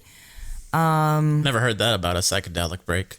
That's how boring being it is. boring. Yeah. That's how fucking boring it is. Wow. It's unnecessary. Are you taking psychedelics while listening to the psychedelic break? No. Well, then you're That's fucking missing out. fucked up. Right. That's the whole fucking point. I'm so scared of a bad trip. But no, I think it's because she worked with Jack Antonoff for this one. Okay. Jack Antonoff also worked with Taylor Swift for her new album that came out this year. So he's working with a lot of pop stars. And I just... Were you feeling there being a contamination of, like, your world of music? Like, the cool kid is sitting at the table now, and it's like, The thing is, there's an she energy that they're bringing that throws it off. Like, I'm not going to speak for Lana like I have in the past, but it feels like she parodied herself on this album with a few songs. Okay. And it makes me mad when I see parodies of my favorite singers. You can ask Johnny when, like, people used to make fun of Britney Spears. Like, him and Dad used to make fun of Britney Spears, and I'd get really upset. I can't believe that. Shut the fuck up. I got so upset. I would cry. It's not rational, but I'm very defensive about the people I love. I can understand and actually relate to that because it's almost... Even when she made fun of herself, I didn't like it. It's like nobody gets you, man. Mm-hmm. You know what I mean? And you see all these other people making fun of it. It's like, nobody gets me. Right. I get that way all the time. Yeah. Right. Hate to take a few steps back, but who would do psychedelics to sad music? Plenty of people. Fucking Lana Del Rey. The Wall is really Who's gonna sad. do psychedelics to Lana Del Between Rey? the two, Plenty of people. between the two of us, who do you think would do it? Do psychedelics Wait, to sad Lana music Del in Rey general or sad Lana music? Del Rey? Sad music in general. Oh, okay. You. Oh. What? You don't think you would do it? Probably not. I would definitely do it. I couldn't do it. I'm in therapy right I got now. I'm just saying, I got some shit that I got to work out. And what better way than doing I'll it? give you my therapist's number. I don't You'll want that shit. fucking walk into my house, She's find my body with apple juice on the floor, listening to Adam's song. No. That song makes me cry. Not the spilling the apple juice in the hall. Oh my God. I remember. never Apple thought- juice No. in the hall. Fucking shut the hell up, man. Please We were- tell mom this I is was not like- your fault. I was like, goddamn, like 12 or 13 or some shit, and we're on the way to school. Mom's driving us in her fucking van, in her minivan, and John's like, listen to this song. It's about suicide. And I start thinking about you killing yourself, and Oh I my start gosh. freaking the fuck out, man. Like that's the thing that'll make me cry, like, real quick. If someone's like, hey, I need you to cry on cue, I'm like, got it. Think about my brother yeah. dying. Yeah. Like, and then it's like, bam. I mean, for me, it's like, got it. Adam's song from Blink-182. well, same thing. Yeah. But no, the sad music, like, kind of getting away from it a little bit. Looking for some more, like, darker kind of stuff. I think that's the kind of turn we took in 2019. Also, I've been, I thought about doing another 365 challenge. Okay. But except in 2020, it would be 366 because it's leap year. Okay. but Didn't know You're so not. creative. No, I'm not doing it. Shit on I'm you. just saying that's what it would have to be. No, we get it. It's cool. The hashtag would just be that much different by one number. But I decided, I'm like, I don't fucking want to do that, because I started collecting, like, I did one collection of some albums, and I'm like, man, I don't want to listen to none of y'all shit. Fuck that. I did that already. That was 2018. Now, because I'm Then it's just called listening to music. Yeah, exactly. Hey, now. Welcome to the club, man. I've We're got at And I don't feel like I might not do I've it got a every day plan. either. I've got a plan. So what I decided, because I was trying to distract myself after therapy, because I was like, these flashbacks, though. I went on Wikipedia, and I was like, you know what? Year in music, 1970. Yeah. So I went through 1970 all the way to 2019. Every year in music. Yeah. All the albums that came out. Right. And I made a list of 20 albums for each year. Yeah. From 70 to 2019. Yeah. I'm still on year 70. I'm actually doing something similar where I just listen to music that I want to whenever I want. Well, I mean, I'm trying. I need to do it in a certain way. Like, I need some kind of structure to find new music, and versus also, his structure of just sort of like swiping his thumb down on a list, like, and stop. I guess this one. Well, Queens of the Stone Age. How did that get here? I'm sure glad that I put it on this playlist that I scrolled sure through. glad I went to my liked song. Yeah. But no, it's I want to listen to more albums that. I just want to listen to more albums, but I want it to be on my terms. But I also want to kind of get that full spectrum of like how music has evolved and how musicians have evolved, because they're on multiple lists. Yeah. Right. So one of the first albums that I continue to listen to from 1970 is This Girl's in Love with You by Aretha Franklin. Hey. And it's like a lot of covers. Like, she covered The Weight, she covered Son of a Preacher Man, a bunch of shit. And obviously This Girl's in Love with You. And it's fucking great, and it puts me in a really good mood. It makes me dance. It's really good for after therapy, for sure. I think that's a reason why I enjoy older music like that, because it puts you in a real positive mood. I mean, even though I do listen to some. It's too much lo-fi shit these days that just depresses me. I listen Back to. then it was just lo-fi. Okay, you know what I mean? Like lo-fi beats, you know what I mean? We're coming back around to what it used to be. No. Right. No. Make it sound shittier. Sooner you're gonna be hearing like the sound of the air and like them flipping the switch and vroom, like everything On my starting app up. that I make music on, there is like a pedal for like that fucking dust on the vinyl sound. It's like, Yeah. we need that really, and I do use it, but still. I do use it. And I'm also listening to or a main song that I've been listening to lately that I've really been loving is called Retro Vertigo, and it's by Mr. Bungle, which is a Mike Patton band. And it's on their third album, California, which is a lot more chill than their self-titled album, which is I showed you some of that the other day on the way to Chris D'Elia. What was it that you Mr. said? Bungle. Oh, yeah. So like that kind of circus. I told you that Mike Patton sounded to me a lot like Mushroom Head. And I thought you were talking about Mudvayne, and I got offended. She don't like Mudvayne. I don't know what the hell's wrong But with then he showed me Mushroom Head. I'm like, oh, okay, I can kind of, okay, all right. Yeah. I remember now. So, it is similar.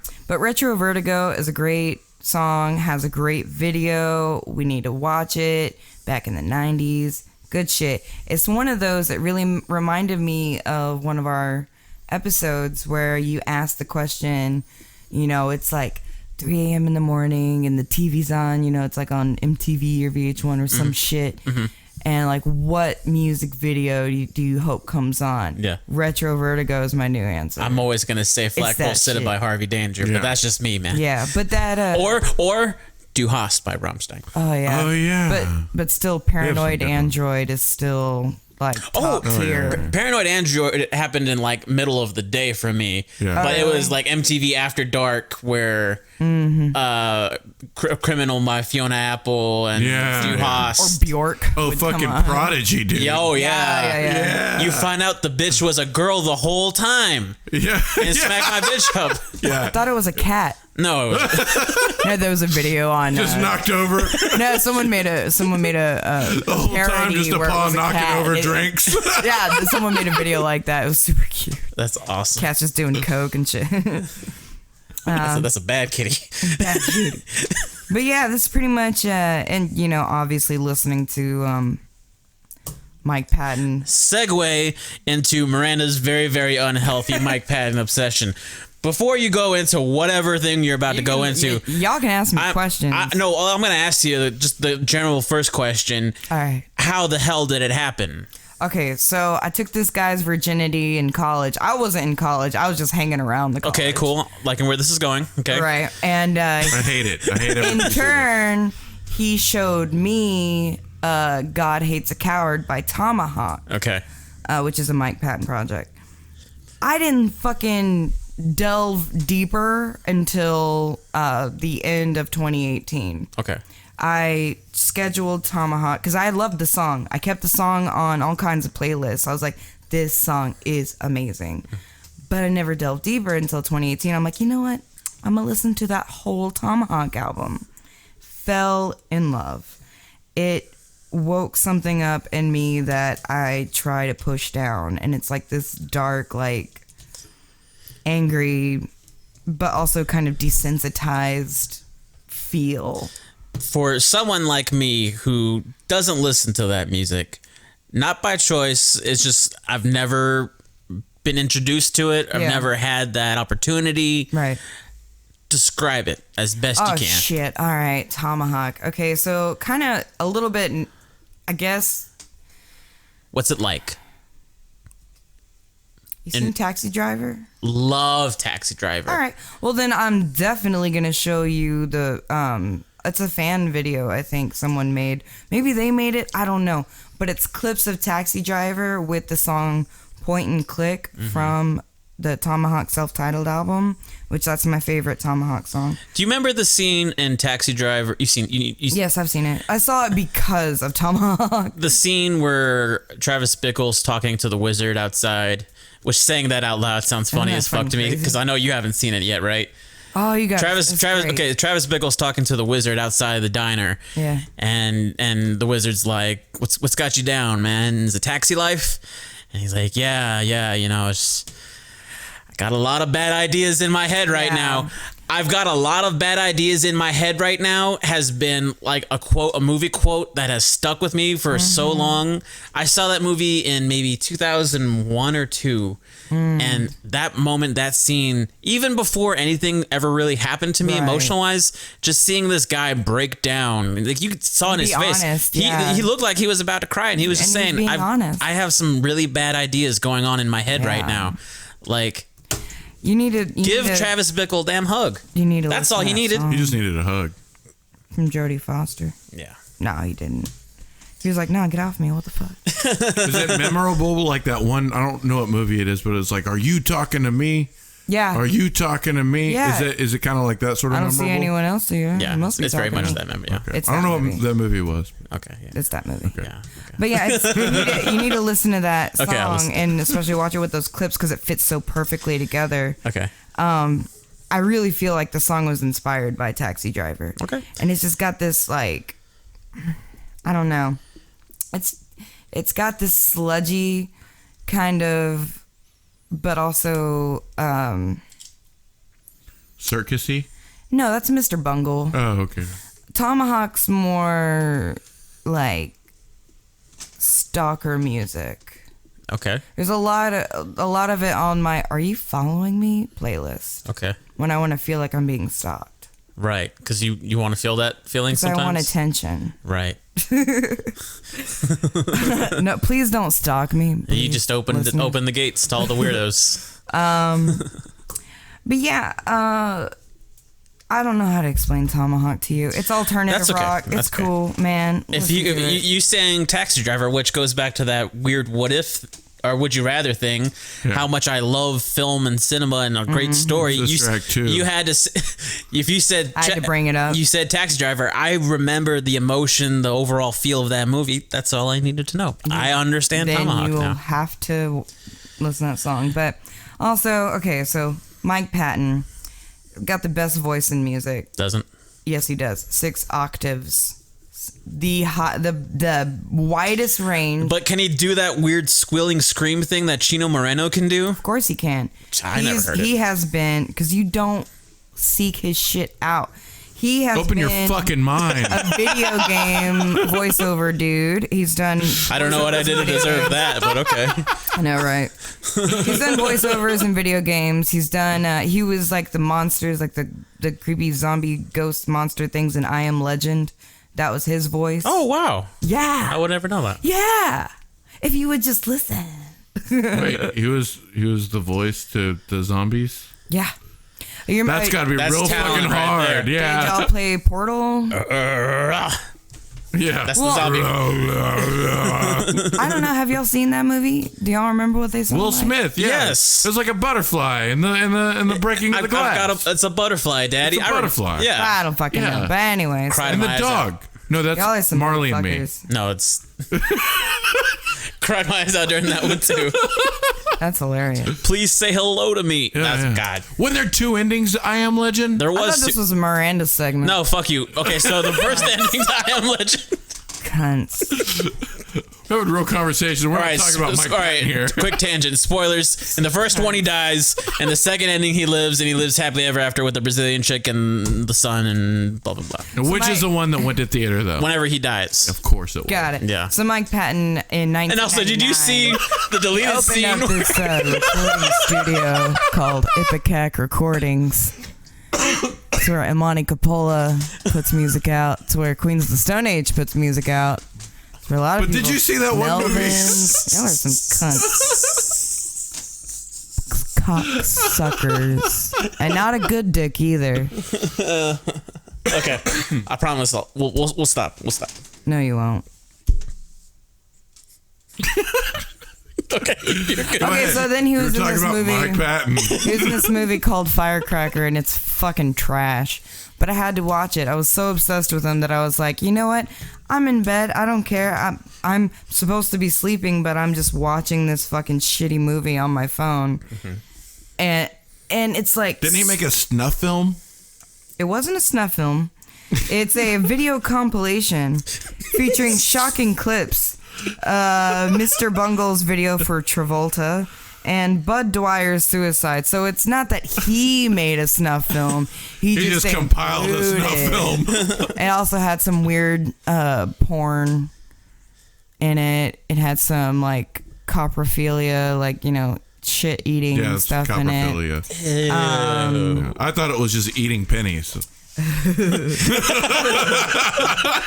Fucking lame. Okay, that was a good one. I'll give Strangely you. enough, less fucking gross. So he sent copies of this compilation to a couple members of Sepultura, and they wrote a song in response of the same name. The name of the compilation is called Video Macumba, and I don't think it's Sepultura that released it. I'll get the Mexican to pronounce it. That's racist. Shut up. Ratos de Klaatu Veratu. That's exactly Don't be what it waking was. some crazy shit up. No, fuck that. But yeah, they done wrote a song about it in response, but Mike Patton's cool. Man, y'all fucked this segment up for me. We did. This is the only way we can get through it. Y'all will tell me all day about the shit y'all like, but once I start talking about Mike Patton, y'all like, fuck. Okay. I literally only had 2 things.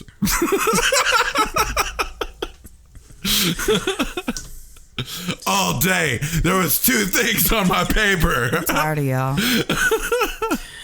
Okay, but I do want to bring up, there was one moment where you and we almost had like a strange Mike Patton connection whenever I told you how much my dad liked Faith No More. Man, and then I was like, hey. You know, you didn't even need to hear anything else. You're like, oh my God. Yeah. Your dad is so cool. He's the coolest. You listen to that song Epic? I know, it was Midlife Crisis that your dad liked. No song. What you sang at karaoke last night? I did. But yeah, there was that probably was one of the funniest moments whenever, because then she was like, I would love to meet your dad and just talk about Faith No More. And I was like, he only listened to like one song by them. And she was like, what? I thought he was like a fan. I was like, no, he just likes Epic. And then she was like, she felt all betrayed. I did. I was like, I just want to talk to literally anybody about Mike Patton. Well, to be fair, apparently Midlife Crisis is all about menstruating, isn't it? It's not. It's all about menstruating in No. the song. I was reading the lyrics as I was DJing karaoke. It's not about menstruation. What's it about then? It's not about menstruation. You don't menstruate during your midlife. You have a menopause. I haven't had a midlife crisis. Not there yet. All it is you're menstruating heart. Claim. It ain't bleeding enough for 2. It's just your heart you have a bleeding heart, but not enough. Doesn't he say menstruating? Yes. Yeah. You're so fucking dumb. So stupid. So stupid. Okay, so all right. So I made sure I was like, I don't know how much I want to like joke about this like on a podcast, but I have to tell Niko about this. Okay, please do. Brent was watching this new Rambo movie. I think it's like Last Blood or something. I haven't seen it yet. I walked in. I'm like, that's a fucking chola if I've ever seen one. It was so stereotypical. What did she look like? Oh, man. Was she wearing Dickies pants? I Wait. didn't see the pants. No, she was wearing flannel, buttoned up at the top. Okay. She's got a white rag. She had like the black lip liner with like the red lips. She had drawn on eyebrows. Very much chola drawn on eyebrows and like her hair up and like the big ass hoop earrings. Yeah. And I was like, did she start all this thing? Because she's telling this guy she's relaying something that happened. Yeah. So I'm like, did she start off saying, you see what happened was what happened was oh my god. Oh my god. So, and I'm making fun of the stereotype, not Mexicans, okay? Well, as the nobody was saying that all Mexicans are like that. I just want the listeners to know. As the representative of all Mexican Americans, I can gladly say that you're still okay in our books. No. Thank God. You haven't been blacklisted yet, brown listed yet. Brown listed, that's it. Yeah. Yeah, but you know. Okay. I do want to ask you a serious question about Mike Patton. It's just like when it comes to that music, is it him? Is it the band? Is it that he's in? Like, what is it that you're really like connecting with? Because sometimes, like, obviously, I'll relate with Chino Moreno and Deftones, because like there's sometimes where I only want to listen to a Deftones song because of the way he sings it. Right, of course. But then there's just also like with Maynard and Tool and in Perfect Circle, it's a different feel. There's also songs that I need to hear where he's playing guitar and not singing, and I feel the energy that's there in the music, whatever. But he's still there, right? But I can't hear him, but I can feel his energy, right? You know, like. What is it that you're going what for? Appeals? Yeah. Okay. Him, but also I would say out of all of his projects, the voice that I like the most from him is from Tomahawk. Okay. But the music that I listen to the most from him is Faith No More. Mm-hmm. But he also has the most albums with Faith No More. And they will be touring in 2020. Cool. So they're having a little reunion. Right now it's just in Europe, but they're going to be playing that big show.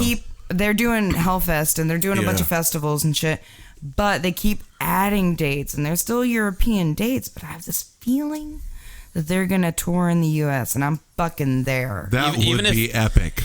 I know, right?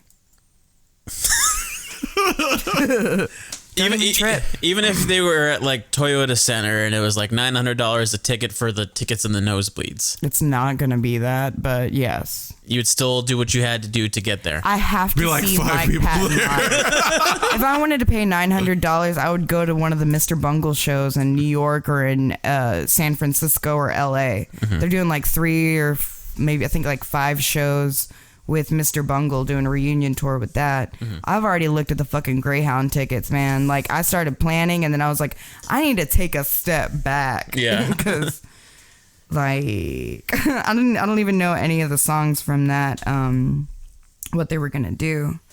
So and then he played in Italy, did a couple Mondo Cane shows, and Mondo Cane is an album he put out, just him, well, not just him, but it's like an orchestra and him, and they're covering like popular Italian songs from the 50s and 60s, and it's really wonderful. It's great. Sounds he can sing in so many different kinds of ways. That's one reason, that's one way he appeals to me. There are certain tones and things that he does vocally that I do. There are certain lyrics he writes that even though he's like, oh, my lyrics don't mean anything, like, bitch, yes they do. Come on. And I just vibe with it so much. First time I heard Ashes to Ashes from Faith No More, I felt like all my abusers were owning up, but they were taking ownership of what they'd done. That's what You got all that from listening to a piece of music. Yeah. Wow. Yeah, music's fucking powerful. Is it though? Shut the fuck up. So that was a really powerful moment for me, and just really that was what kicked off the obsessive part, because I really felt like he was helping me a lot. Yeah. His music just really helped me. Faith No More is not just great because of Mike Patton. Faith No More is great because of Billy Gould, Puffy, fucking... What's the name of the drummer? Puffy. It wasn't he... Mike Borden, I think. He was the drummer for Ozzy for a little bit, I think. I don't know. I think for a little bit. And I have no idea. You may not have an idea, but I'm like 80% sure that we'll have to look it up. During one of Ozzy's later tours, I think he jumped in on that. Well, that's pretty fucking cool. Because I recognize the dreads. Oh, okay. Yeah, Puffy. And he has this very like almost caveman style whenever he plays the drums. When you watch We Care a Lot from like early fucking Faith No More, which Mike Patton's not part of, it's Chuck Mosley, which I like him too, but they didn't vibe with him, so they quit his band. And then he started a new Faith No More. That's fucked up. Isn't that fucking crazy? And then they brought Mike Patton in 1989. They had the music for The Real Thing already done, and then he wrote the lyrics in 2 weeks, and then bam.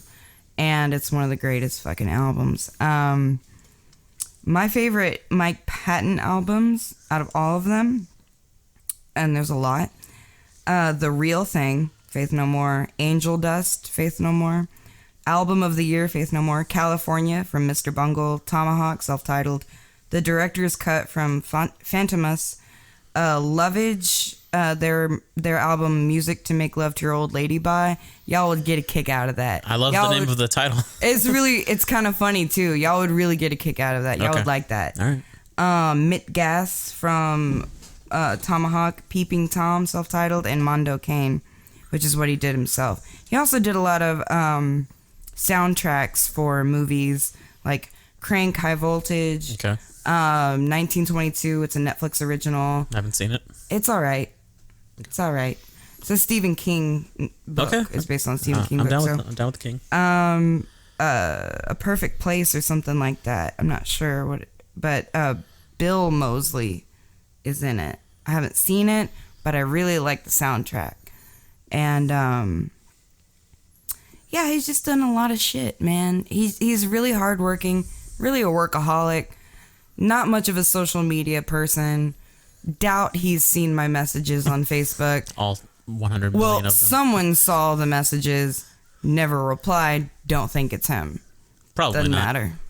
I just want to say, anytime I've ever seen Mike Patton, it reminds me of Richard D. James from Aphex Twin.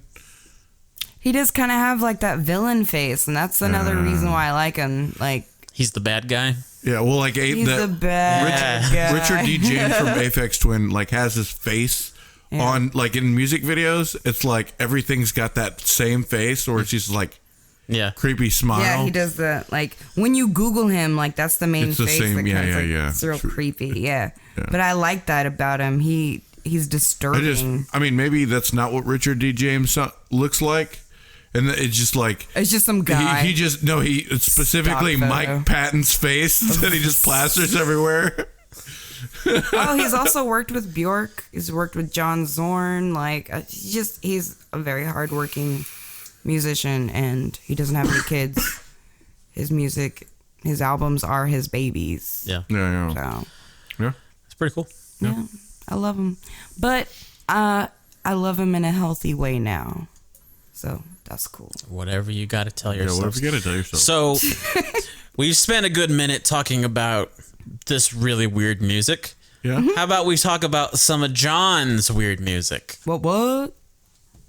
I got my pen ready so I can write some stuff down. You know, I wasn't planning on writing anything down, but I'm going to write something down anyways because I got this brand spanking new notepad. Brand spanking. Real quick, before you dive into it, I want to tell you, fuck you. I want to tell you how I'll be a man and apologize to you for the whole Wheeler Walker Jr. thing that you did last time. Yeah. I was in a dark place. Yeah. I wasn't even spoiling it. Well, some people out there like mystery, and some people, unlike you, decide, you know what, I'm going to tell the truth 100% of the time and leave no mystery, no fantasy or whatever. Okay, some people never knew who Wheeler Walker was. Wait, is this an apology?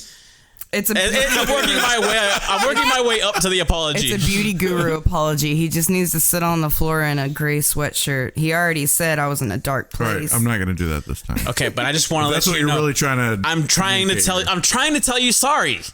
Take the fucking apology, man. You just say sorry. You just got to say sorry. John, I'm sorry. But I want you to know when you were wrong. Cool but seriously, fuck you for doing that. You were wrong. I'm still holding on to that shit 10 months later. Anyways, okay, whatever you got. Okay, I'm ready for it. I'm ready for it. Bring it on. I'll just give you the name now. Bitch. No, okay. I said, bitch. Long ago, in the deepest reaches of outer space, there was an elite fighting force known as the Scumdogs of the Universe. For eons, they served as thralls to a supreme being known only as the Master. Each one of these guys were known as an intergalactic fuck-up, so they were banished and sent away a fool's errand to conquer an insignificant shitball floating in the dark corner of the universe, the planet Earth. What's he doing? He's losing his goddamn mind, Niko. These guys shaped the face of the globe, back home, Niko? destroying and rebuilding the natural world, giving rise to human history. I'm scared. Aliens to some, gods and demons to others. I've never seen the like Scumdogs fucked apes to create the human race. This fateful, unplanned pregnancy. This fateful, unplanned pregnancy would prove to be truly disastrous. Their new album, The Blood of Gods, is nothing less than a sacred text chronicling the... What the fuck? There you go. This is satanic. The rise of humanity against their makers. Along this way, the band... I sound like a wrestler. Hold on. Along this way...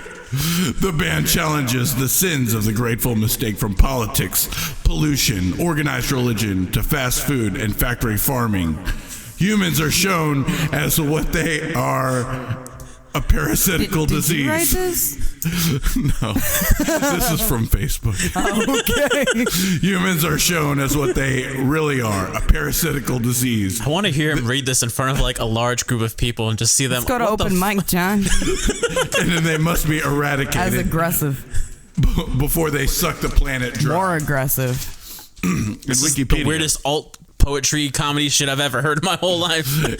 Easily identified by their distinctly grotesque costumes. This band's thematic and visual concepts revolve around an elaborate science fiction themed mythology which portrays the band members as barbaric interplanetary warriors as a narrative that serves basis for all of their albums, videos, and live shows.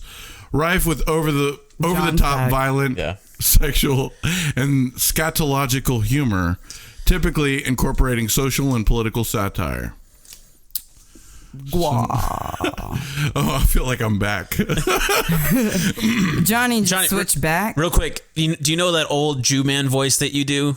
Yes. Read a little bit of that. Easily identified by their distinctively grotesque costumes, this band's thematic and visual concept. We're all getting canceled. Revolve around an elaborate science fiction theme mythology. John Hightower's over party. Okay. But yeah, man. Man. I mean, they started in 1984. It's still going. From Richmond, Virginia. Yeah. The singer Dave Brockie. I can't fucking read my own writing. Broccoli. Dave passed away in 2014. You fucking bitch. Hey, I didn't even know that. Known as Odorous Urungus. And you have Beefcake the Mighty, Ballsack the Jaws of Death. That's my favorite. Flatus Maximus, and Jizmac de Gusha. Oh, wait, no. That's my favorite. That's the one. And then many more, because they've just gone through different people over the time. Right. But each time they get a new person, like, yay, we get to give you a new nickname. They get bunches of... I didn't write down the albums. I can tell you right now, I couldn't name a single song from them. But I saw them just a few weeks ago. Yeah. And they were fucking awesome. That's cool. You probably told me, but who did they kill in their show? Because they have a thing. They killed a few different people. Okay. Let's say the first time I got blood all over me, it was from Caitlyn Jenner's Afterbirth. Okay. Oh my God. You didn't mishear me. All right. And then they pull out the baby, and the baby's splattering blood over everybody and shit. Every song that they had a new invention of how to spray blood. Dead water? On people, yeah. Dead water. Died. Is that Died water. Dead water. No, but I came home from the show covered in ink. Yeah. Mm-hmm. Like, it was fucking everywhere. All of my clothes are still ruined. I had a couple friends who went. Catherine Michelson and Stephanie Evans. Wait, you talking about those little honeys that live around town? Those little honeys. I'm just saying, there's a couple little honeys that flock around. They're not that are into guar. No, I'm just kidding. They know what the fuck they're doing. I'm just saying that they know exactly what Ashley Stubbs or whatever her name is, or yeah, that's her name. Yeah, I have no idea. Chan or whatever her Facebook name is. Chan. I don't know. They know what the fuck they're doing. They know what the fuck they're doing. That's some incel sounding shit, man. Just walking around in their shorts with tights and shorts. And them knee-high socks that I'm a fan of. Yeah, they do that. See? Also wearing shoes, and they know what they're doing. Flannel. Anyways, you saw Guar. They're gonna listen to this, probably not, but probably, and they'll be like, "What the?" It'll probably be somebody else, and then they're like, "Well, no, we got a link." Yeah, we got to link a bitch. Link a bitch up. I'll hear about it in the girl group. Damn girl group. It's like the fucking thing, whatever the... What the fuck is that? No. With your hand. Niko's doing this really weird thing that's making me uncomfortable. Exactly, that's what it is, where it's like 1, 2, 3, 4, and then you open up a thing of paper, and it's like... little fortunes. And it's like blue. BLUE, yeah, and then anything is like a number. Are you talking about MASH? Yeah. Is that MASH? That is not MASH. You don't have to fold shit for MASH. Those things take work. Fortune tellers? Yeah. Shit takes work. That's what I always think about whenever I think about this girl group that exists. Just... Do you want me to make you one? No. Anytime I've ever tried that, it's always turned into a paper plane.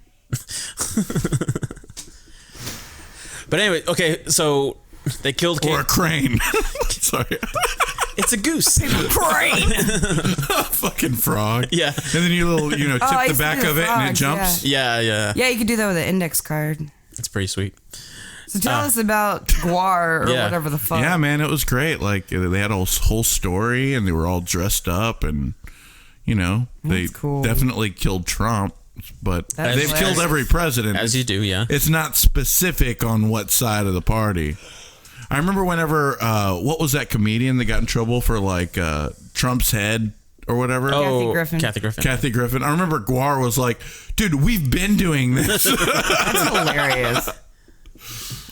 She's just been to a few of their shows and she's like, you know what? That's Yeah.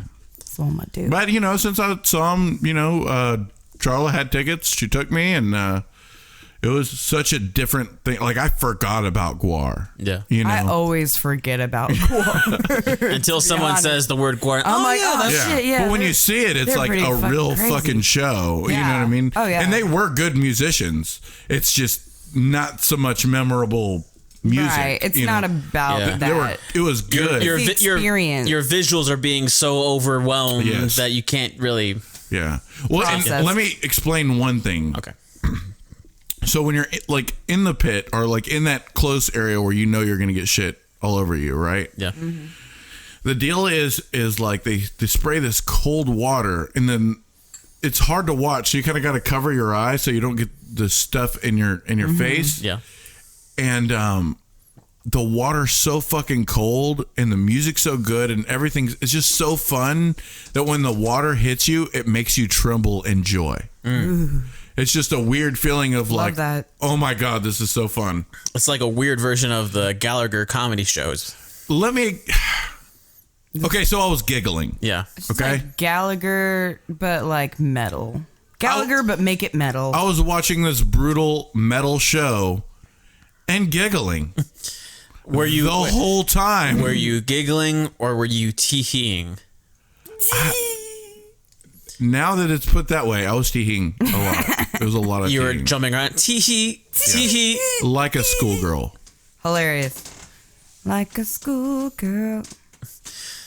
Sorry. It's got this weird look from Niko. That's cool though that you enjoyed it so much. That seems like your kind of vibe. Yeah. It seems metal as fuck, but also with all the costumes and then the show. And the other bands had this Motorhead vibe. Okay. Whenever I got no problem with it was definitely that mix between punk and metal. Okay. All of the bands, like Toxic Holocaust, look that shit up. It was great. I feel like the Holocaust was already pretty toxic. Oh man, all those Jews died. Anyways, And gypsies. Us gypsies. would you see Guar again? Yeah. Because with shows, for me, it's a little weird because once I get that fixed, especially if it's a band that I've seen for the first time, I'm not really running back to see them again anytime soon. Not it's not as important. Yeah. Yeah. But Guar, is there sort of okay, who are they going to kill next? Does that add sort of like a anticipation to it or? Not so much. I would just want to switch up who I'm taking. Oh, okay. You know what I mean? Like- you would want to bring someone that never experienced that sort of thing? Right. Yeah. Like a really innocent, So you can see their Christ-loving reaction. person. Well, the whole deal is you're supposed to go in there, wear white, Yeah. and put all your shit in baggies. Yeah. Yeah. So, and your clothes document like how the show went, pretty much. Yeah.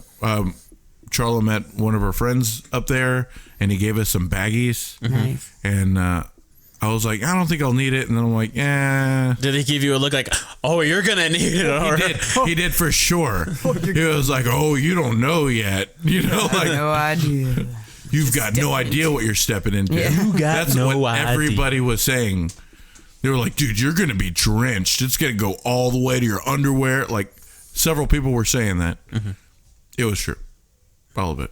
It's like, you're going to be drenched no matter what. If you're in that Facts. pit area, you're getting drenched no matter what. Sounds like a great time to me. It was actually a great time. He likes it wet and messy. I would probably go. That'd be great. If you asked me and I had the opportunity to go, Yeah. I'd probably go. I think you would. I think I would go and I would be able to unleash like that side of me. Yeah, the animal. Yeah, exactly. Where it's just like raw and messy and just craziness going on there. Have a good time. Have some good old family fun. Oh, for sure. Oh, yeah, dude. Okay. So there was like a child wearing an odorous mask. Okay. And there was this moment in the show where Guar was beating up these children. Yeah. Like in these little dolls of children. And they were just beating the shit out of them because that's what Guar does. Yeah, that's what you do. But the best part was whenever one of the guys, he was beating up the child, and then he looks at the kid in the crowd wearing the mask, and he points at him. And it was so funny because like, you're next. That's awesome. I bet that kid's gonna remember that moment for the rest of his life. Yeah, I mean, he was on shoulders the whole time. That's adorable. Yeah. And at one point in the mosh pit, not really good parenting choice, but hey, everybody's different. Some people are smart. Some people just aren't. I'm not putting a 3-year-old on my shoulders and going into the mosh pit. That's just At me. a fucking Guar concert. At a Guar He concert. doesn't know to shut his eyes. Any mosh pit. Yeah. He doesn't know to shut his eyes when they spray you with I'm blood. telling you, I think a Nickelback mosh pit probably just as bad as Cannibal Corpse. I basically just drew a centipede and now I'm scared. Very spooky. So yeah, Guar was great. Yeah. Awesome, man. I'm glad you enjoyed it. Me too. You got to go run and do something real quick, right? Oh yeah. Okay. Well, so me and Miranda, we are going to do episode number 2 Number 2 of the Niko and Miranda show. And I just got to say, I am more than excited to be back. We had our 2 minutes in the last episode. I'm ready to have at least, who knows, maybe 2 or 3 more minutes of this episode. I'm ready to have some deep therapeutic talks with you. But before we get to that, we have a guest. We have our second guest, and I'm actually way more excited than I was the last time. Last time I was so excited. I was just beaming with all this joy. You just couldn't hide it. I could not even. Literally could not even the whole time. We had the very gifted and talented pen holder of Freak Flag. But today we are hashtag blessed. Keep it going. Hashtag Get Wrecked 2020, Dirty 30, blessed. Our guest coming in today is Cthuchainz. DJ Cthuchainz. Woo! Hey guys. How you doing? I really like the place. Yeah? It's a great... Is this different in here? Yeah, it's a little different. Yeah. Do you guys do something different? Yeah, man, we These moved. curtains are new. Yeah. Different curtains. I don't like the aesthetic. No, what? I don't know. Do you not What? like red? It's, the last way that it looked was great, and now this place is... It's a little smaller. Yeah, a little bit. You feel a little cramped. Well, the Uber driver...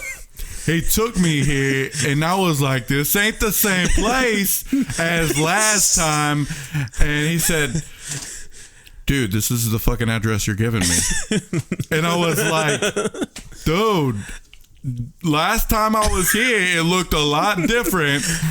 We did some remodel. Well, what you got to know, Chains, is that was our old place. This is a new place that we live in right now. You're somewhere completely different. Yeah, because I thought that... Wait. This is a different place. We don't live at that other place New that you house. like. This is a new house. New house. Yeah, I just think that it looks a little different. No, is it? Because it's a different place, Chains. That's what I'm trying to tell you. We're not at that old place anymore. Oh, okay. We're not there anymore. We're at a completely brand new, different place. Okay. Yeah. So y'all changed the curtains? No, it wasn't just the curtains. The whole house is different. The whole structure of the house. We don't live in that neighborhood. We got a truck. We moved all of our things. We moved to this neighborhood. We live in this house now. That house is done with. That place is gone. This is our home now. Okay. Okay. You good? Yeah. I like the aesthetics. You like it? It's good. Cool, man. I'm glad you like it. I'm actually really glad that you like this place. Feel comfortable? It's See, the Uber driver, he was telling me that this was a different place. Okay, Chains. He was right. The fucking Uber driver was right. John Hightower, a.k.a. DJ Cthuchainz, thank you for joining our show. Hey, hey, thanks for having me. Thanks for coming on. Every time I hear a fucking podcast, no matter what, it's always a thanks for having me. It's like switch it up. Yeah, Jesus Christ. So what we want to talk with you about today is this brand new entity which you have created, dubbed DJ Cthuchainz, and you had brought it up the last time when you were doing your pen holder stuff, and I remember feeling like you presented it, and maybe it was a joke. Because the name DJ Cthuchainz is very clever and hysterical at the same time. Right. And you would think, would he really use this in like a, I want to say professional, but like an actual music name sort of thing. Yeah. And you went for it. Why the fuck not? Exactly. You went for it. And well, just tell us how it all came to be, man. Well, I like that horror vibe of like Cthulhu and HP Lovecraft. HP Soundcraft. Now, what is that exactly? Because I hear that all the time, and I'm like, because H.P. Lovecraft is no, but just now, so you know, like, I'm not fucking stupid. So it's now high production Soundcraft. Use your fucking brain, Niko. Feeling attacked. Feeling attacked on my own damn show. In your own damn house. Okay, but yeah. So what sparked in your brain that was like, okay, I'm gonna put the pen holder stuff to bed for a little bit. I'm gonna move over to this new thing called DJ Cthuchainz. Yeah, I mean, I got a board from the pawn shop. Turntables. It's actually a controller, and so you have to get a program that actually does all the work. It just controls what's going on the program. It links up to your laptop, kind of thing. Yeah. Got it. But I mean, I can't believe I never got that I would be into DJing as much as I love music in general, and I love beats, and I love mixing things together and making things work. Especially and your extensive knowledge of music. Oh yeah, and that's very important because, like, while most of us usually there's no point in putting things in genres at all. It's just you just love what you love. Right. DJing, on the other hand, makes a big fucking difference knowing how to put shit in folders. It's a bigger deal to have something to go off of. A little more organized. Yeah. Okay. I mean, that's a lot of what it is finding that right shit to mix. And so far I've done I mean, also I have to our family got into karaoke. We were very small. DJing, karaoke DJing. I mean, that's a big part of that, and I already had, a some PA system, right? Some equipment. And so I've already had a little bit of experience of how that works, and it just kind of makes sense. Well, why not make some money, right? Doing shit I already know how to do. I can fucking EQ, and there's still way more room to improve, to grow, and so that makes it fun. It doesn't get stale. What was the one of the first things that got you interested in DJing? Like, what other than the karaoke and learning kind of the ins and outs of that, like, what just EDM music, probably just EDM music. Just you were like, I want to do this. You hear some Mustard Pimp and you're just like, I want to control people's moods. Got it. Yeah. It's I don't want to say this in the wrong way, but like a minute ago, whenever I was talking about like the vanity in a musician, there is that sort of feeling of they're these gods, that have powers where they can control you with their voices and their bodies and everything like that. But now you have these sound waves and these noises that are coming. That influence. Yeah, you're an influencer. Yeah. And full-fledged influencer. Yeah. Well, I mean, you think about it, like it is a lot of like magic to me to elevate people's moods and make people feel certain things. You know what I mean? Make them dance. And it's almost godlike, but it would be more godlike if I made the music and then played it for people. So I'm technically more of like a pastor. It's like a liaison. Yeah. That's actually a pretty clever way of putting it, John. I've never thought of it like that. No, but it's so fun. Middleman. And the events that I've done, like, and I'm technically set up to be a mobile DJ where I could do weddings and stuff like that. I've done one wedding already, and it turned out pretty successful. Congratulations. On my stuttering? No, on No, I'm just kidding. DJ wedding. Yeah, no. It was great. I enjoyed it. Now, you've done a couple of other gigs other than weddings. You've done a couple shows at 12th Street. The venue shows are a lot of fun for me because I really get to bring out my creativity. Yeah.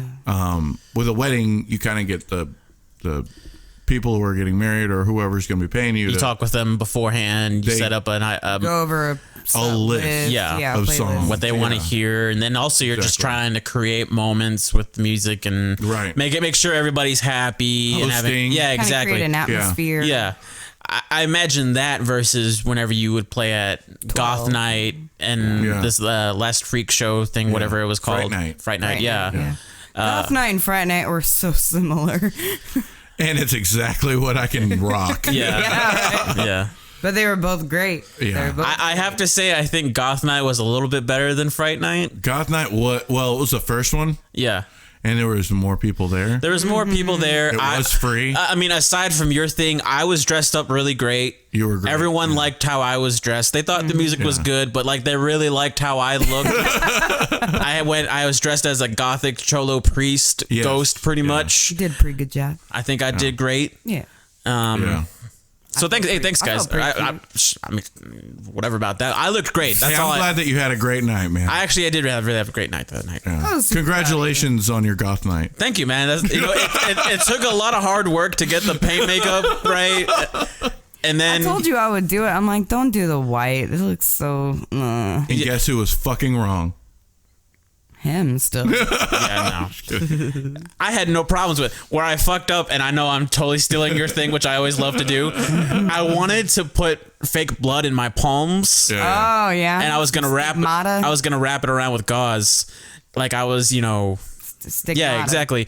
But so I put it on my palms, stigmatized, and I go to open the door, and I'm like, fuck. I'm getting shit everywhere. How am I supposed to drive to 12th Street now? So I washed it all off. You just get pulled over and you're like, hey. You just put your hands up. Oh, well, I didn't do it. Well, I wish we had videos so people could see it. Yeah. Well. All right, back to your little thing. Enough about me. No, see, the thing is that, with those shows as well, I didn't just do the music and have a setup. It was, a lot of what my creativity was figuring out the right songs and transitions as well. And like Goth Night, I actually did scratching. Mm-hmm. On Fright Night, I actually did some beat matching. Mm-hmm. Yeah. And I actually fucked up whenever I did it, and that was my favorite part of the entire night. Right. Because it actually pushed me to learn how to fix it and go with fight versus flight. Right. Which is my biggest problem. More so not knowing how I'm going to handle a situation and under that pressure. And I fucking nailed it. Those are the best learning moments right then. Yeah. And also, people know what you're doing if you're fucking up. Oh, I heard it. Yeah. But if you do it smoothly, nobody fucking knows. Yeah. Right. They think it's part of the fucking music. It's just like when I would host karaoke, I would tell people, I'm like, if you fuck up on stage, just keep going. Don't tell anybody that you fucked up. Right. And whenever it comes to karaoke, I always fail there because I'm like, oh shit, I can't hit that note. I'll say that in the mic. What the fuck am I doing? We're just honest. We're just honest folk. Can't believe I tried that shit. I know, right? I'm like, I always make the ooh face. Very Lucille Ball. But you don't see why you do that though is because you don't want to make it look like, oh yeah, I'm doing great. You're like, no, I know I fucked that up. I'm sorry about that. Yeah. What are like the differences like the major differences that you've noticed between all of your creative endeavors? The differences? Yeah. It's all running from the same energy. Okay. And that's the obsessive compulsive. Right. But like when it comes to doing the things, like what are big differences between like, you know, when you played in Before I Awake and you know, DJing or you know, like you know, visual art and DJing. I don't mean to try answering for you, but I kind of feel like just your overall independence. Yeah. I can see that. That's really a big difference. Like of being the full force. Yeah. Like even with Penholder, it's all yeah. just me. Yeah. Full creative I'm control. wanting to open it up a little bit, but it's like, no, but this thing I'm working on right now, I want to, you know, it's like I have an idea that I just want to push through. Yeah. You know what I mean? Yeah. I mean, like I've got, the creative control is what's the biggest part, is having more creative control with Penholder right over all the other endeavors other than like your visual art. I would say with the DJing, it's a little bit more of something that it is more business like. Okay. And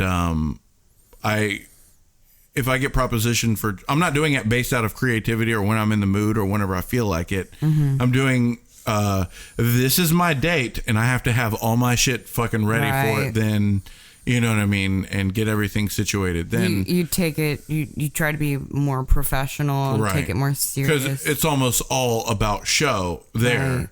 And whenever it's like with Penholder stuff, I do less shows and I'm more about like recording on my own time, the creation of it. Yeah. And then the emotion that goes in, put it out when I want. That's very laxed, and you just can do it at your own pace, whenever you're ready, whenever creativity flows you. But with Cthuchainz, it's sort of like you're selling yourself. Yes. And that's the hard part. And for you, yeah, exactly. It's like you actually kind of have to, and I'm not saying that you don't, I don't 100% know, but like you actually have to kind of give a shit about your brand and yourself and like what it is you want to give to the world. Right.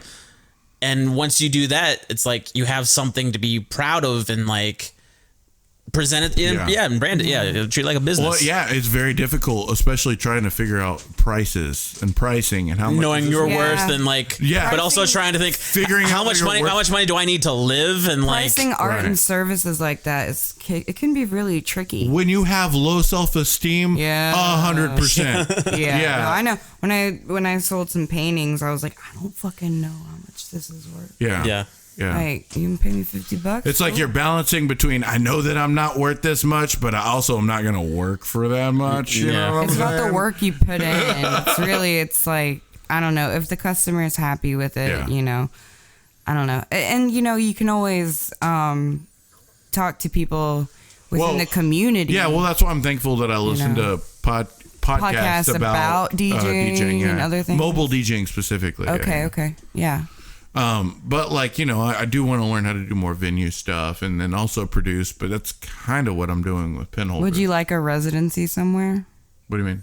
Like a continuous job? Right. At a specific place. I mean, not like you have to tell me a specific place, but would you like to in eventually? General, I don't think DJ? so. No, you just want to do like the mobile DJ where it's more freelance. No. Oh, well, I mean, we got kids, man. I've got my job that I do, and then I don't really.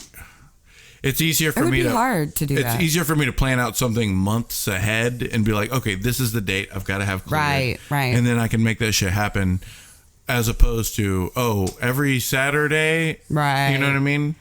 Right. And KJing is different. KJing's like that though. KJ can be like that because there were times I did not feel on. I was gonna say that I can see how like that could be resenting in a way. It's just like, why am I? Yeah. Why even do this anymore? That's if I'm like just turning doing it all. passion into a business. And I kills love it. A little bit. I really love it. And, like actually doing it, but it's kind of like just those days you just really fucking can't be on and creative and like you know, really entertaining. Yeah. It's really hard to be a face and voice of a whole fucking bar. Right. So but For sure. The I can hosting see part, it. I think, is the hardest part for me to get. you'll get it. You did a really good job up at El Rancho. I did a for karaoke Dad's last night. retirement party. Yeah. How does that Did a go? very good job. Turned out pretty well. It was fun. I don't think you fucked up. Yeah. I mean, I did it for my dad. So, Yeah. it was for his event. So I didn't really get paid from the venue itself. I only did it for my dad, but Yeah. it was a tip jar made out pretty well. Cool. That's awesome. And, he was grateful. He said he thought I did a wonderful job. And Rhonda thought I did, a lot of people. There was even, Dad was talking to somebody about getting me, or somebody asking for my services as a Hell karaoke yeah. DJ. Well, there were a few other KJs up there. The price range ain't my level, you know what I'm saying? but that would be like a weekly residency sort of thing that you're talking about. And I Right. can't. Right. I mean, I'm not saying No, I I don't get have a it. price. No, it's just you've got enough going on. I got enough going on. Right. Yeah. You got to have some time for your kids and some time for Christy and Yeah. Well, I mean, the patio For wanted me to do yourself. open mic, and I couldn't really even do that once a month. that was hard. Yeah. So, how many shows do you think you would want to do, like in this upcoming year? Like, how Yeah. busy do you, how busy do you want to be? How wrecked do you want to get 2020? Because we're getting Dirty wrecked 30. 2020, Dirty 30. I No, you're would past say 30. about 12 good shows. So, what, like once a month? Yeah. Averaging, yeah. Seems That fair. would be- That would be ideal, I That think. that is a very reasonable goal, Yeah. but also kind of high to push yourself. So Yeah. that Yeah, is good. if in your mind, like, say, like right now, you said by December of next year, I want to be doing this. Like, that thought alone of being that planned out that far Yeah. ahead, like, I can see how people could find that somewhat intimidating, but Right. still, it's like it you gives gotta, you gotta make those goals though. exactly, and There's a- that's what's exciting about it. Big difference in between somebody who's living off of it, though, Right. versus somebody who has a job. Yeah. 'Cause there is It's a side hustle. and that's another thing too, because the DJing in general, it can be a little Daunting, like with the other DJs, it can be a little competitive. yeah. Yeah, I could see And that. because I'm not living off of it like others are, Right, and they're like, no, I need this. I'm very in the set mind of let's help each other out. Oh yeah. You know what yeah, I mean? Yeah. So You're there's like been a few that. other DJs that I want to ask questions so I can learn, and I also want to give my advice. Like there's a It's a community, DJ Corey with a K in Livingston, Oh, okay. and I believe he's starting pretty recently. Started about the same time that I did, and Cool. when I gave him some podcasts he should listen to, he said that definitely helped. Oh, good. And yeah. so if you're in the Livingston area, look for DJ Corey with a K. Corey with the K. Awesome. That's cool to build each other up. Yeah, When you're in the absolutely. same field, I think that we need that. Because, one person in a field can be right for a party. Like, one DJ can be right for one party, and another DJ is not right for it. Yeah, and that's the So, thing. To have that, to know about a network of DJs and where they are, like that, Right. like Corey with the K is in Livingston? Yeah. Like, it's Yeah, good. no. People really appreciate that. And I've had somebody reach out to me When you're about honest about that shit. their wedding, and they wanted a Yeah. DJ, and the budget was not what I can work for. And then Okay. I was quick to give out Let some them know. information. It's like, hey, You didn't I dick can't. them around. Yeah, I can't, but I know somebody who might be interested in that. And see, that's cool of you. Yeah. That's yeah. cool when I think, people do well, that. that's what I learned from my mentor whenever I was learning how to do tattooing. Oh, okay, You know what I yeah, mean? Jody. Yeah. You know what I mean? He was the first one to be honest. If there was something that didn't really fit his specialty, Right. he'd be Everyone like, has look, different I know a styles. dude who can do this, which is exactly what you're looking for. You know what I mean? He's not going to bullshit some somebody. like realism kind of stuff, he'd be like, go to this guy. But Right. you wanted like the really poppin', like yeah. like cartoonish kind of deal. Yeah, Jody's who you go to for Yeah. that real Well, I mean, he can do quite a bit, but Oh yeah, but I mean, like from our sister's tattoos from Jody. Yeah. That's like mostly what it's I've a very seen. hot style. Yeah, and it's. Yeah. I mean, he did mine. He did both of mine. I want him to do my next one, actually. Oh. Very soon.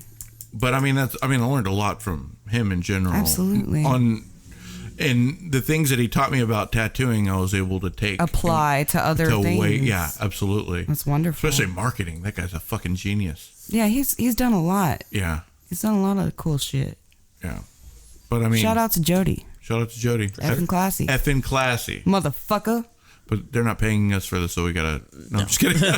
We can't say. We can't give them free promo. What the fuck? Give me a free tattoo. I'm just kidding.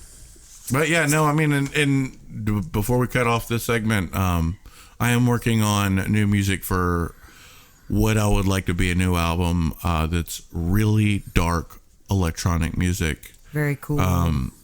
It's so far I've got about 7 songs almost finished and at the status of where they're at. I want to get 15 before I move on to my next phase. Okay. It might just be Bandcamp. I might not put it on Spotify until a certain point. Yeah. Because I would like to make money on this one. Yeah. But I'm also putting more into this than I've put into other past. works. Yeah. It's definitely, it's obscure. It's niche. Mm-hmm. It's its own fucking thing. And Its own vibe. kind of want to make music that just wrecks people's day. Get Wrecked 2020, Dirty 30. That'll be the album. And if I Get Wrecked 2020. there you go, man. It was destiny. I was setting it all up for you. Niko needs royalties.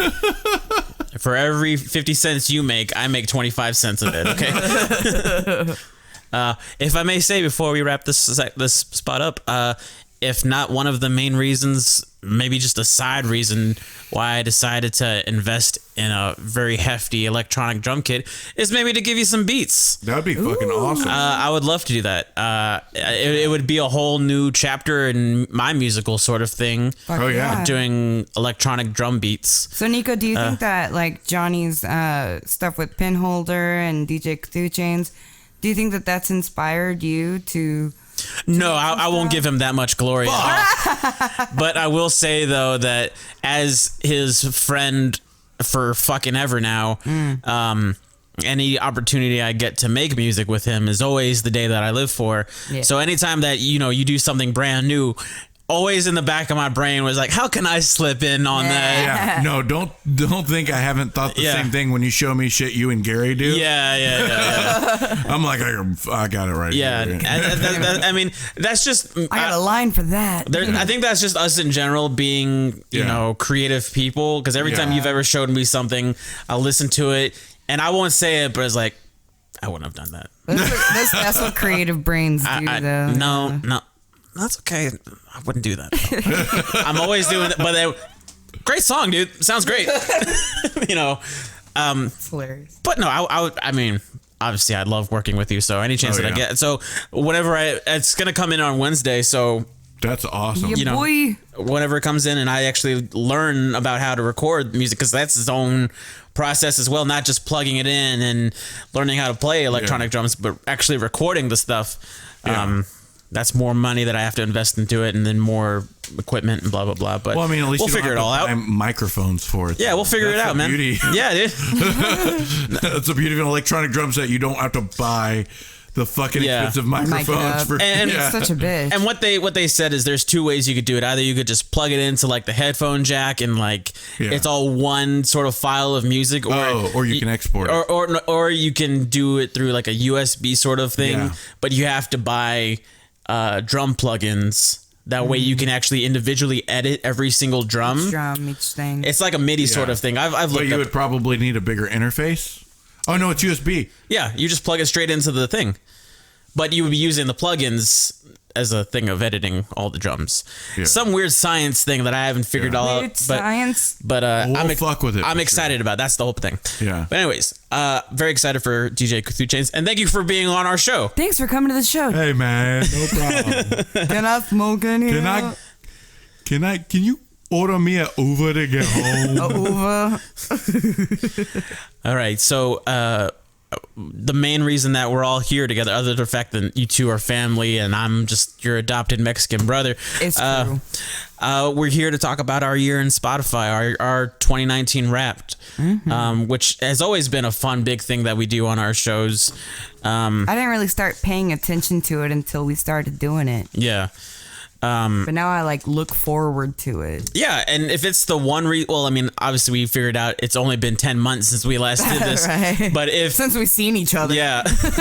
But if this is like the one reason that we get together and talk about our year of music, that's cool. I mean, maybe we could sprinkle a few midpoint sort of things in there. But I do want to say real quick for the listeners that these two men can put on a hell of a Thanksgiving. Hey, thanks, man. Yeah. Great. I must say though that everyone was like thanking us for being great hosts, and Christy. No, everyone forgot about Christy, which is the worst thing ever.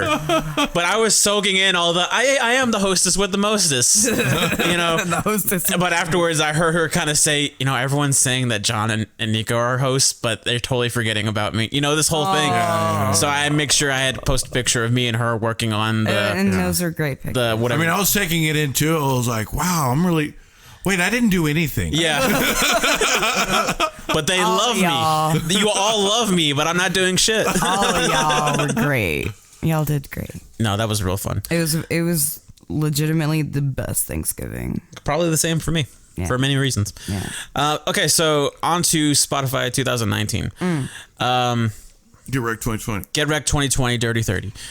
Spotify stepped up their game, and they did a hell of a whole lot more this year. PowerPoint presentation. Exactly. Yeah. Love it. They just need like a little like mascot with a pointer, like pointing at all the things. Like, and this year, actually, last year, they would give you a quiz. I don't know if you remember that. Oh, I don't remember that. Last year was like a PowerPoint as well, but it gave you a quiz. What do you think was your favorite? Was it this song, or this song? You don't remember that? No, I don't remember that one. How are they going to tell me what the fuck my favorite is? Well, I mean, it is kind of surprising when you see it Wrapped and you don't know which. Yeah. You're kind of surprised what's at the top. Yeah. No. Maybe not at the top, but like in the... Yeah. There are a few things. At the bottom, I'm surprised. I mean, I was pretty surprised on some of the stuff. I mean, they show the different seasons. Like, what were you listening to in the fall? Oh, man. How many countries? Let me tell you about the seasons real quick. I cracked up so fucking hard because it's like, okay, it says, in 2019, your sound changed with the seasons. It's like, winter, Strip Search from Faith No More. Spring, Land of Sunshine from Faith No More. Right. Summer, From Out of Nowhere, Faith No More. But then, fall, Point and Click from Tomahawk. It's like, no, it didn't change at all. No, not at all. And then they also showed what you've been listening to ever since you joined Spotify. So for me, all the way back in 2011. Yeah, 2013 for me, I think. I thought it was actually really impressive that they went back that far. I was really upset about all of that. Why? Oh, yeah. Tell your quick little story. So I don't know my Facebook information. Oh, fuck. And so whenever we changed the plan for Spotify, so we could get on the family plan, I couldn't put in that information, so I had to create a new account. Oh, no. I was able to kind of save those playlists by just making them available publicly. Yeah. But I can't change those playlists. Yeah. They're all John Hightower, and I'm all Pinholder. Okay. So. Damn. That does suck. Yeah, so I started this year, except for... Oh, no. Except for one song from 2018. It's ridiculous because it's like, this was your big song in 2018. Oh, Lord. And like on the little bar graph where it shows, it's like barely any movement. Yeah. Oh, So there's only like a few songs that probably ever got played on 2018. Yeah. But my big song was fucking Lone Star. Oh, no.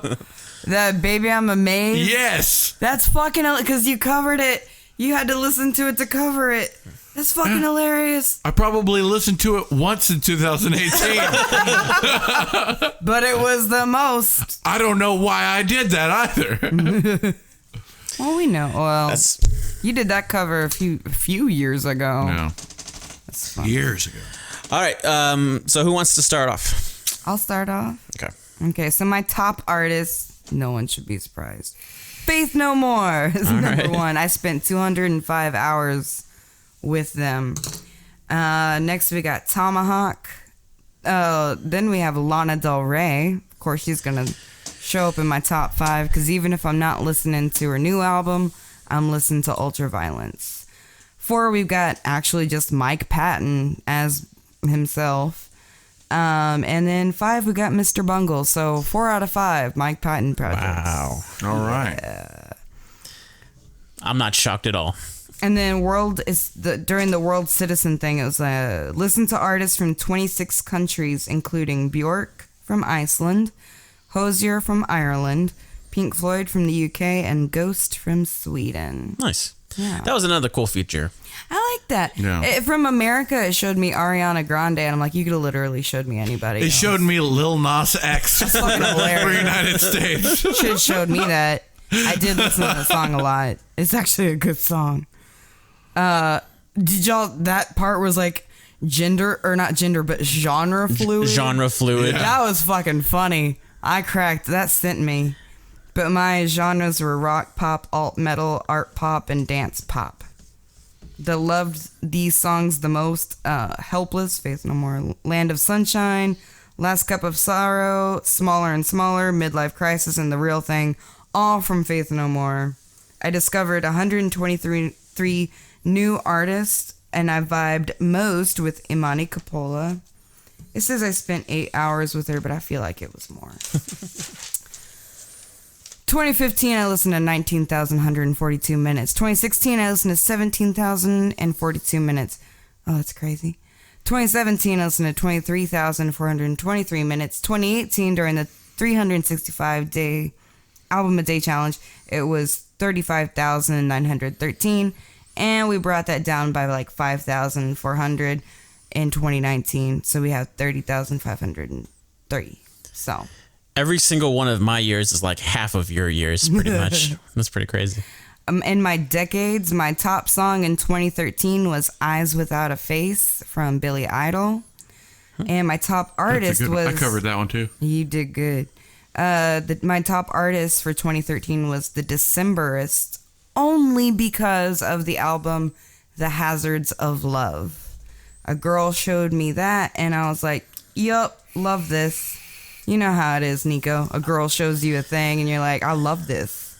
I love this woman. I'm always going to connect this with you, bitch. Exactly. I love you, bitch. I love you, bitch. I'm never going to stop loving you, bitch. Bitch, That's my I favorite. love you.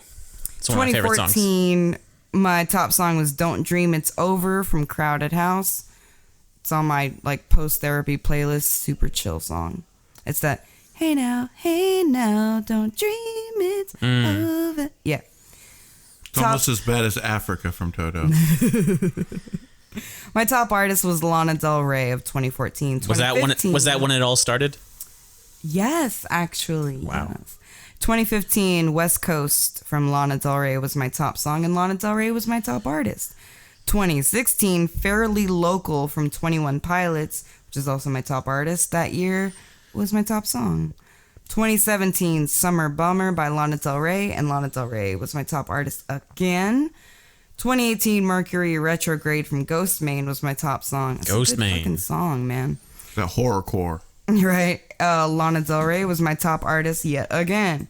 But then in 2019, It all happened. Faith No More is my top artist, and Strip Search from Faith No More was my top song. Okay. Artist of the decade, Lana Del Rey. Duh. All right. Top songs, Strip Search, Point and Click, Ashes to Ashes, Midlife Crisis, Smaller and Smaller. Top genre, rock. And that's it. Right on. I'm not going to give you that information. I don't have anywhere close to that much. I wrote it all down. So, I'm just going to show you the page. Okay. Or read it off to you. I'm a little You're embarrassed about my top. You Okay. mentioned that. I'm ready for it. You ready for it? I'm ready to be embarrassed for you. I hate myself so much. I'm ready for this. I'm ready for the self-love. My top artist was Penholder. That doesn't surprise me. I ceased to hold my pen after he said that. Lord. So my second band was To Whom It May. Okay. Which is a semi-local band. They played at 12th Street Bar. Oh, yeah. I think and they're fucking awesome. Oh, yeah, you showed me that. They're really good. Yeah. And so... I think you told me you thought I would like them a lot. Oh, yeah. And you did listen to them, and you're like, I really like this, but it doesn't stand out for you because that's the kind of music you already listen to. Yeah. It's funny. Which is good. Which is good. Yeah, yeah. I don't know what to say. A third, Deftones. Okay, got it. No surprise. Keep it going with Deftones. I don't remember listening to Deftones at all in 2019, so that's what makes it weird. We weren't doing Around the Fur? Was that in 2019? Maybe. In the beginning? Well, I know for sure in 2018 because we did the Spotify Wrapped and I had nothing but Oh, Deftones. right. So we might have a little bit towards the end or whatever. Maybe. 9 Inch Nails, no fucking surprise. And Tool, even though it's just been a few fucking months. Yeah.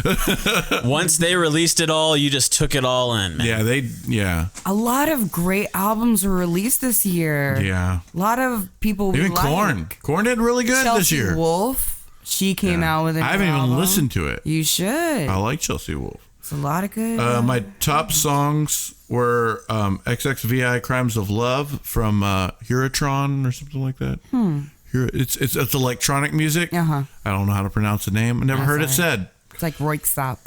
Calculate from To Whom It May. Mm-hmm. POV from Penholder. Yeah. Oh, Lord.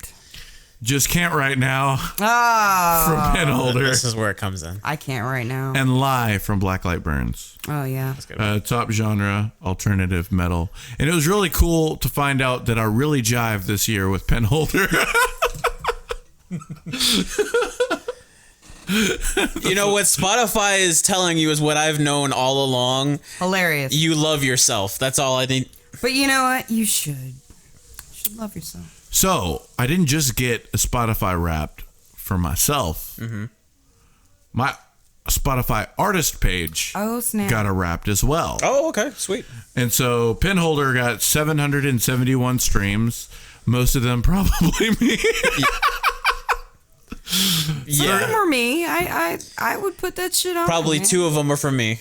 34 hours Okay. streamed.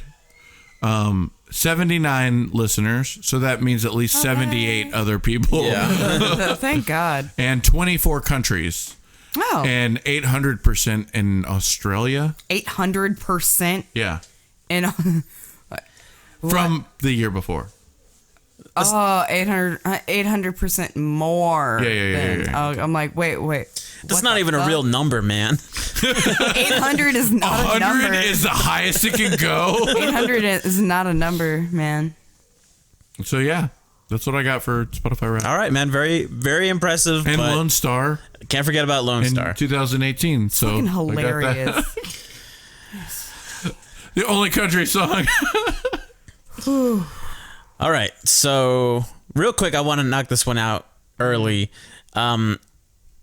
I discovered 95 new artists this year, but I really vibed with America's Sweetheart, Logan McCoon. No. What? His last album was fucking great. It was fire. It was fire. Logan, we're gonna tag you in this. Yeah. Show you the love. No, really, please. I just need it was a joke for a while, but I really just need him to understand that Summertime Girl is probably one of the greatest songs I've heard. I've heard you say it exactly like you've said it before. Yeah. But I truly mean it. Yeah. Summertime Girl, not take away all my personal bullshit with that song. Yeah. If you played that song for just anybody, Yeah. either version, the solo acoustic version that he did at the end of Pup, or not at the end of Pup, but the thing that he last put out, or the one that he put out that had like Greg and Ashley Pickett, and like the full band version that you have to buy. And there's the other version that he actually recorded for us, Conversations Podcast. Oh, wow. If you played any of those versions and it got to that part, Yeah. I don't think I love you, I just think I miss you way too much. Oh, yeah. Okay, maybe I love you, but mostly I just miss your touch. Yeah. Aw. Yeah. I think any human being with a fucking beating heart Yeah. will hear that and will get it. Yeah. And That's the fucking point. exactly. Writing those kinds of songs. I think Logan knocked it out the park with that song, and I remember hearing that song whenever you and him did the show. Yeah. And we were sitting not too far, like as far as we are right now from each other, and as soon as that part happened, that song happened, it just lit me up Yeah. because I knew the Summertime Girl, Yeah. Yeah. and it was like, I know who this is for. Yeah. Yeah. And it's like, It's you weird. know, it's that thing with music, man. It's too damn powerful. But I kind of feel that way, like, I mean, not exactly probably, but, you know, it's interesting to know, like, the inspirations behind, like, Johnny's music, Pinholder stuff. Yeah. Especially between A Safe Place and Home, like, The details of that Yeah, story. yeah, it's yeah. just knowing about it Yeah. is special and makes the listening process that much better. yeah. Sure. I'm gonna listen to that song 1,000 more times and continuously think about that person whenever I hear that song, and it's gonna kill me every damn time I listen to Yeah. it. But Yeah. damn it, it's worth it. You love that little death. That, little musical death. Yeah, That latest Logan McCoon song. It just hit like the first song on the album, I think is what it is. It just hits so hard. yeah. A lot of I remember. What's the album called, guys? Shit, we'll get to that in a moment. But I remember whenever it came out, Bowie was laying right next to me, and I started playing Logan's music, and Bowie fell asleep right next to me while we were listening to it, and it was probably the most adorable So I thing. was like bored. Yeah, I was kidding. not interested. And the dude's like the most cool dude to talk to. Logan's great. But like on the inside, I still like, just because I know what he's capable of in music, I still kind of feel like that like when you talk to a celebrity, nervousness. You Yeah. know what I mean? Starstruck. Okay, so the album that just came out was Firstborn Child. Yeah. Came out in 2019. was The the first album. song, "Come to Me," Yeah. and which is one that I played Oh, yeah. for Bowie, and then "Summertime Girl," the acoustic version, is at the very end. Okay. There's like 10 versions of the acoustic Yeah. version. But the one that he did with Ashley Pickett was like really wonderful. yeah, yeah, Because I yeah, remember we yeah. were listening to it, and I was like, "Who is that?" Yeah. And then we figured it out. It's like, Yeah. she fucking kills it. Oh, she's killed it. great. Yeah. Love her. Okay, but yeah, Shout out to shout out to everybody, but mostly shout out to Logan Coon. Don't ever stop playing that damn song. Yeah. Please, for me. Okay, so He let's. misses you touch. Yeah. So my favorite You're artists, his summertime girl. my top artists, Dredge, which I know I've spoken yeah. a lot about before. Catch Without Arms. Catch Without Arms is one of my favorite albums of all time. Yeah. Say Anything, Okay. pop that's punk cool. music. Yeah. I'll get into a little bit why they're there. I actually have respect for them. I actually like them when Cool. it comes to pop punk. Okay.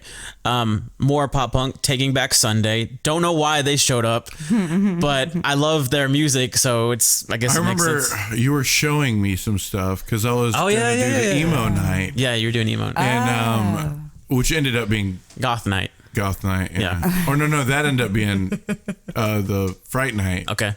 But you were showing me, and I was like, "Oh yeah, I totally forgot about these songs." Yeah. It took you back. It took me back, and I was like, "This is good." Yeah. But whenever that shit originally came out, I did not like it. It had its audience. Sometimes it takes a while to grow on you. Yeah. Yeah. Breaking Benjamin, which I don't know why they showed up. I like their music. They have like some good technical stuff, Their but latest stuff was pretty good. yeah, it's good. I'm not gonna go as far as saying I'm embarrassed they're on this list, but it's like, what the fuck are you doing there? Yeah. I know, right? And then lastly, Anthony Green, which obviously Anthony Green is like the light version of Mike Patton to me. But I've followed him Is that for how you feel? a lot longer than you followed Mike Patton. Your Just saying. alleys. Don't rub it in like that. Just saying. People have been following Mike Patton since before I was fucking born. Okay, take it easy.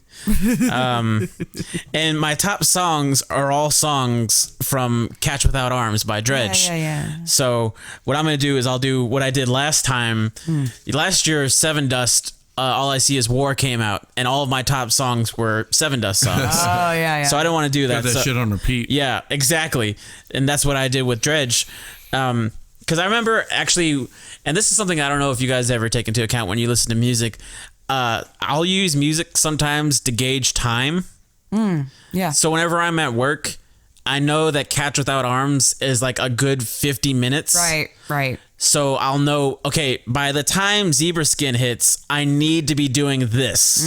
Got it. You know what I'm saying? Yeah. So that's, I do that a lot. So that's why I think that album was like that. Yeah. But the songs that I'm going to select, Say Anything, they released their very last album, like for good. Okay. Max Bemis has bipolar disorder. Yeah. So the whole band thing, as great and glamorous as the rock star life can be, it was kind of tearing him apart for a good while. Yeah. So him and his band decided they were going to do one last hoorah and released, let me figure out the name of the album. Is he getting help? Yeah. No, he's being good. He's being good now. Yeah, he's good boy. Yeah. Please don't associate mental health with good behavior. What was it that you said to me earlier when you were asking me if I wanted a drink? I was like, "Do you want some of Daddy's medicine?" I'm gonna fucking kill I was myself. like, "Daddy's medicine? He was like, do you want Daddy to make you some medicine?" Oh my god. And then he was like, "Yes, Daddy." All right, bye. All right, so they released their last album this year called Oliver Appropriate, and it's way different than any of their other stuff. It's a lot more broken down, more acoustic-y type of music. And the very first song on the album is called Band Fuel. And it starts off just very singer and a guitar, and the way that Max writes is it feels very much like it's coming from a real place. Not even just talking about like emotions, but he said one of the words is he was woken up by an Amazon drone. So you imagine there's probably one more where he's laying in bed and then a fucking drone is coming past his window and it's like, what the fuck? Yeah. I'm going to put it in a song. Modern stuff. Yeah, there's very modern references put into his lyrics. It's going to be dated at some point. Yeah. But then it starts that very stripped down, but then it builds up and then the drums are building up and then there's backing vocals that are doing like a chanting sort of thing. And it's just, it feels like it's growing and it's growing into this. It feels like if this is their last go at it, they're going to go all out. Yeah. Nice. And that was sort of the story that I was creating in my head for this album. It's like, you know, there's two things that bands do whenever they finish a show. It's like, this is the last song, you know, and then we're gone. But then there's the people that's like, this is our last song. We did it. We made it. You know what I mean? That's what this album felt like at the very end. Even if it kind of had like a somber tone. And if you triumphant in a way, but that's all my creation of it. Okay. If you listen to it, you would have to have listened to it for years and years for it to make sense. Well, I've heard Majora. Yeah. I listened to that last year. Well, okay.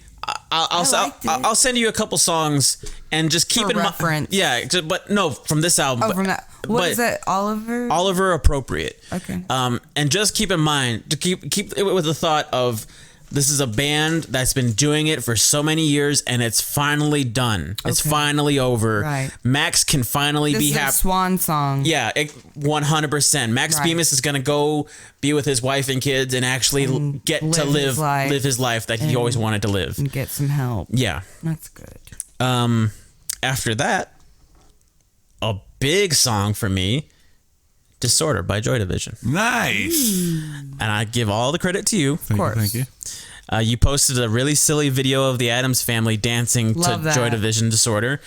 Yeah. And I heard it and I was like, I needed to hear this song for some strange reason. It just hit me in every way that I needed to hit. And I put the song on repeat and I just listened to it. And I would have this internal battle with me every time. What do I feel when I listen to this song? Yeah. am I happy or am I sad? Because when I'm sad and I listen to the song, I made a terrible mistake and I started day drinking while listening to Joy Division. Oh shit! It was the biggest. Listen, guys, we're all human beings. I've done some terrible things in my life. I am a legit, genuine piece of shit human being. But when I did that, can't confirm. I was like, you're done for, dude. Yeah. Just fucking go ahead and dig your grave. Yeah. You're done for. Oh, Lord. But when I listen to the song, I have that battle. Does the song make me happy or does the song make me sad? Mm-hmm. When it makes me sad, I have a scenario play out in my head. Mm-hmm. Now, if you guys are familiar with the song. Yeah. Yeah. Okay. Imagine you're listening to that song and it's Thanksgiving again. The one we just had. You're in a room with all of your family and friends and loved ones, but you 100% feel completely alone. And then bam, that song plays. Yeah. There is like that moment where you're just sort of eyeballing everybody and you're just like... So every other Thanksgiving, but that one. Pretty much. Or you're happy. You're on a motorcycle and you're going down an open road, and just as the song picks up, you're just like, as soon as the guitars come in, the ba da da da da da da is whenever you just kick it into next gear and you're free. You finally escaped everything behind you and you're fucking free. Yeah. Those are the two scenarios that play in my head, and it's which side am I going to weigh towards? I love songs like that. The first song that I remember to ever be like that is Hey Yeah from Outkast. Oh, yeah. Yeah. Because it's got that... It's a happy song, but fucking is it? Happy melody, sad lyrics. The lyrics, you listen to it, you're like, what the fuck? Yeah. Yeah. It's wild. Still one of the best damn songs. Coming from like a home where, our parents divorced. Broken home. Yeah. Man, I don't know. They became better parents after they divorced, to be honest. Yeah. It's all good now. Yeah. My next song is from a band called Bad Bad Not Good, and the song is called Time Moves Slow. Another song that I discovered off of that show, Barry, and I don't know if I've ever sent it to you. I want to say I did. I hope I did. And we've listened to it. We listened to it when we were going to see Joker. Because we were doing that thing where we all swapped the phone around and like, okay, you get to pick a song next. Yeah. And that's where we discovered I'm an old soul, you're a dark soul, and Christy is a happy soul or something like that. I think you chimed in. I told you about that and you're like, well, I'm a sad soul or something like that. Yeah. Piece of shit soul. Yeah. But Time Moves Slow is one of those songs where it's like a modern kind of indie band, but they kind of have like an R&B kind of vibe to them. It's like a bunch of like hipster white kids playing R&B music pretty much. Kind of like the Black Keys almost. In a way. And then they have this guest singer, which I can't remember his name, but he comes in and he has this older kind of weathered kind of voice to it that adds the tone of R&B and just smooth. And the lyrics are like, time moves slow when you're missing your friend and stuff like that. There's a few lines that I need to quote from this. But this music kind of helped me understand, like, I'm changing how I feel, because I've always listened to rock and roll, metal, punk rock, all this sorts of thing. But when I started to listen to this music, that made me realize, like, it was discovering a part of yourself that you maybe not have known. It's like discovering that you have a sensitive side. Yeah. Right. It's like it was always there, but something happened to kind of bring it out. That's exactly what happened with Tomahawk, except the opposite of the sensitive side. It's like it showed me my desensitized side. So I feel you. So let's see what we got here. Time moves slow when you're all alone, and time moves slow when you're out there on your own, and time moves slow when you're missing a friend, and time moves slow when you came to the end. It's telling a story of this feeling that you have. And then there's, hold on a second, man. Stupid fucking internet. Stupid fucking technology. Okay. But what was I to do? Just couldn't help myself falling in love with you. And what could I say? Oh, I had it oh, if I had another chance to make you stay. 'Cause when you ran away, I knew just what you were thinking that day. You just didn't love me like I do, like I love you. The sad thing is we're better off this way. And I heard that, and just like fucking Summertime Girl, I was like, I know that person. Fucking get this. Yeah. Emo ass shit. But when you hear it and all its sweet R&B smoothness, it's Right. like there's some real beauty in that man's pain. Yeah. And yeah, It's kind of like the Changes. Charles Bradley. Yeah. exactly. 1,000%. hurts me. It 1,000%.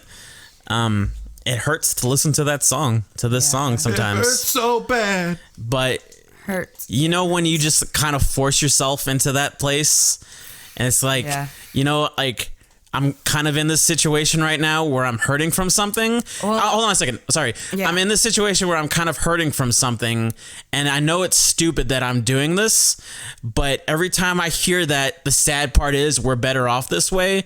It's like you're saying something I need to hear, but I don't want to hear it. There's a line in Bittersweet Symphony from The Verve. I need to hear some sounds that recognize the pain in me. Mm-hmm. Yeah. So That works. Yeah. Yeah. I feel that. I always loved that. And I'm like, yeah, that's what I need. And it's very John as well. That was another Very happy John. song.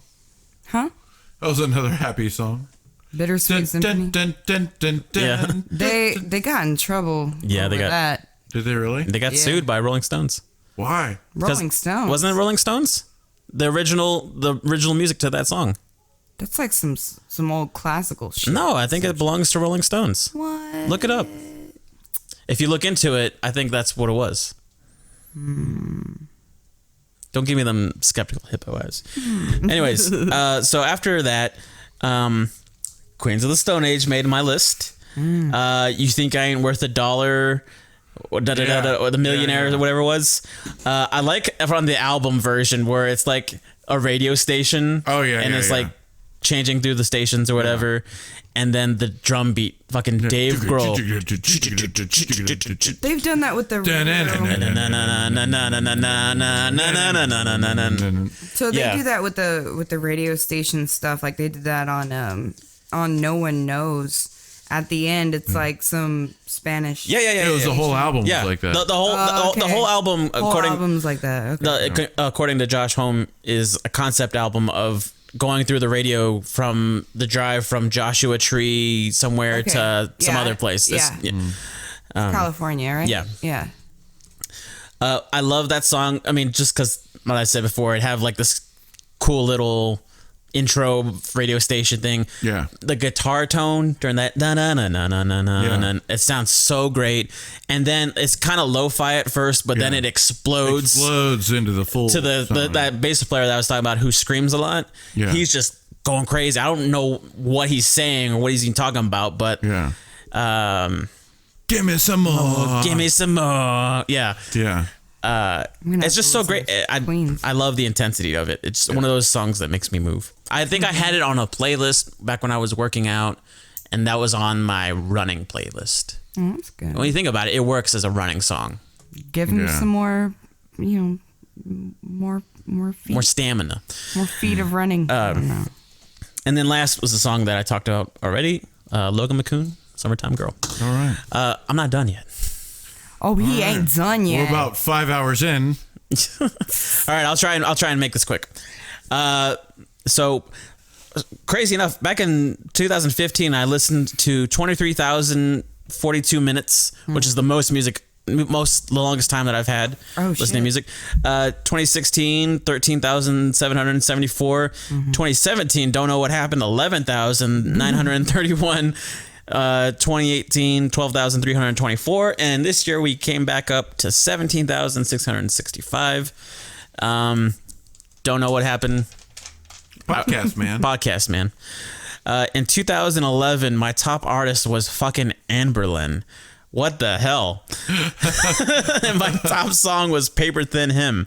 I think I was going through 2011 was around the time that I was moving away, and this was sort of like a style of music that I remember Amberlin. Yeah, but I'm just saying, like, it was a style of music that, since I wasn't doing before I awake anymore, what would I want to do? Right. And just kind of more, I don't know how you would describe Amberlin. I put it in that Paramore folder. Yeah. Yeah. I think somewhere deep inside I wanted to do something like that, so makes sense. It's kind of like post-pop punk. Pre-pop, post-punk, yeah. Pre-pop, post-pop punk? It's like after pop punk was a thing. It's like it kind of became something like that. Yeah, that makes sense. 2012, Dredge, and the song "Ode to the Sun," which is the very first song off the album. Oh, okay. 2013, my top artist was Thrice. I love Thrice. I'll always love Thrice. Yeah.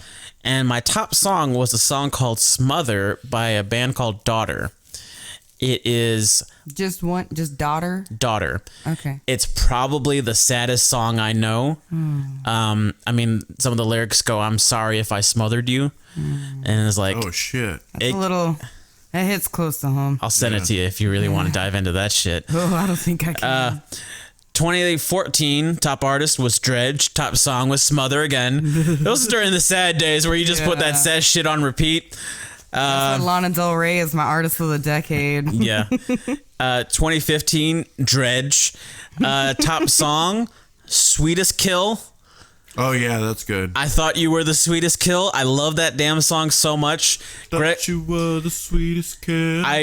Greg Pickett played that song for me when we were hanging out at Gary's, and I was enjoying it. And the whole time I was thinking, man, I just need the song to erupt. I need it to explode. And then it does kind of towards the very end whenever the drums kick in, and it's like, that's what I wanted, Greg. Yeah. You gave it to me. I remember you showed me that song at some point. I showed it when we were living together at the apartment. And I remember that I got into listening to Pandora and finding my station on Pandora for like softer electronic music, you know, getting into trip hop and stuff like that. Right. And then I found that song and I was like, I know who would love that song. Yep. He was like, dude, I fucking showed you this song. That's his memory. Every time I show him something, a few months later, to take credit. I mean, I'm not wrong. You aren't. He's like, he just But make him think he came up with it. I'll do that the next time. Yeah. You know? Sure, John. Hey, man, this is a great song. Oh, I like this next part that comes up. Yeah. In 2016, Dredge, of course, again. Same me with Lana. The song that I liked is from this band called Moose Blood. And you hear that, you might think it's a hardcore band, but it's like an indie pop punk band from the UK. Oh, no. That sing like sad love songs. And they have a song called Gum that I really like. I'm pretty sure you showed me that. Yeah, and the opening lyrics are, "Do you want to come over to my house, watch American Beauty in the dark?" I've talked about this with you plenty of times. You definitely have. It's a beautiful song. All right, 2017, we decided to change it up. It's when Chance the Rapper came into my life. Oh. We all remember those days. We sure do. That's the Gambino days. You're right. Yeah, both of them. And the song "All We Got" by Chance the Rapper.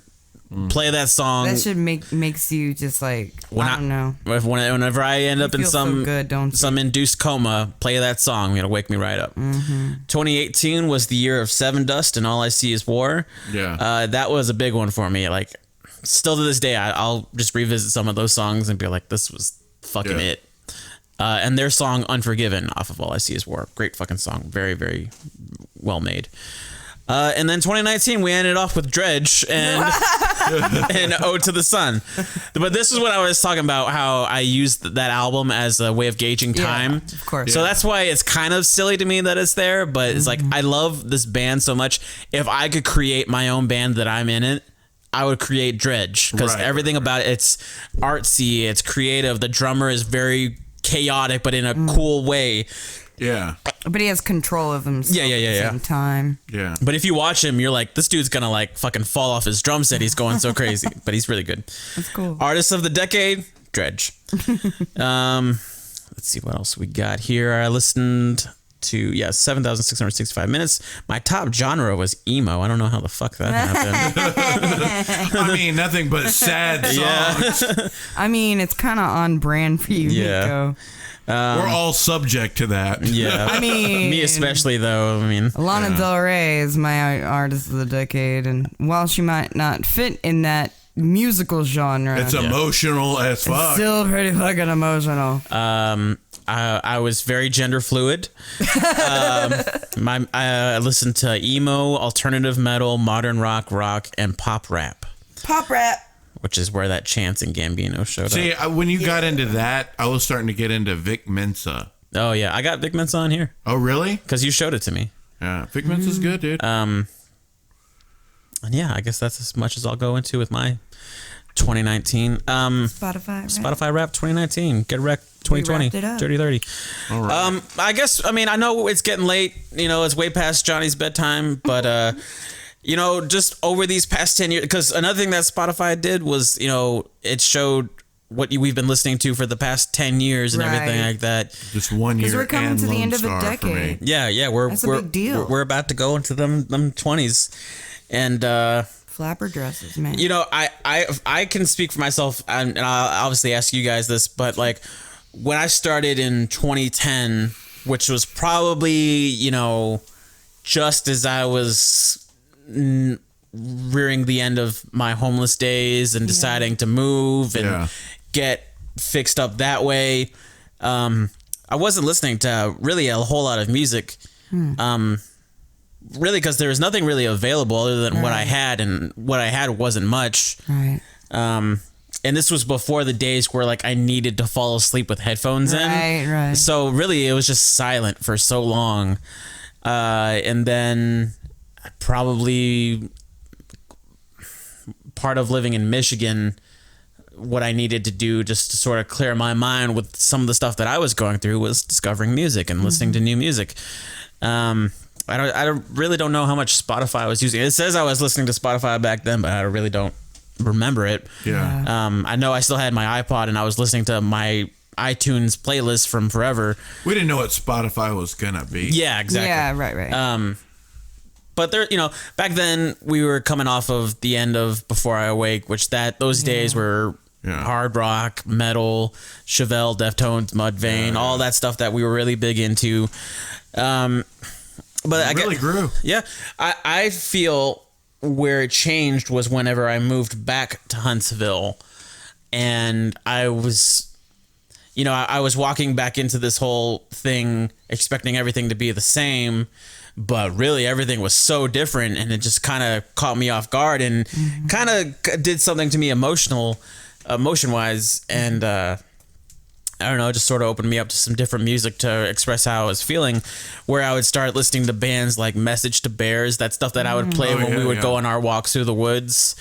Very just, no pun intended, but like bare down minimal songs where it's like acoustic guitars, people clapping, using their bodies as instruments, whistling, harmonizing, versus when we were in Before I Awake and we were playing songs like Whole New Lie and Redefine, just breaking shit down. Metal. Now I'm listening to these simpler tones. But to me, like, that's the real me, and finding music halfway into this decade that expressed that was probably one of the best things to happen to me, because I didn't feel, not that I ever was putting up a front whenever we were doing the band thing, but it's like we were trying to create this thing together, but then you get a little side influence. You hear this song that kind of hits you in a cool wave, but you got to keep metal. So discovering that sort of music and listening to more ambient and indie music. I think we all limited ourselves 10 years ago in terms of music. I think only compared to what we are now. Because 10 years ago, it was still way more open than it was 10 years before that. It wasn't as easy. Music wasn't as accessible. Spotify has made and other streaming services. Well, what we did 10 years ago was fucking LimeWire. Or word of was that ripping 20 off of years YouTube. ago? It was word of mouth, or you hear the name of a band. Oh, what do they sound like? And then you get their whole library. I don't like it. Delete. Things like that. And then up to more recently, towards the end of the decade, how more relaxed, like smooth R&B, electronic.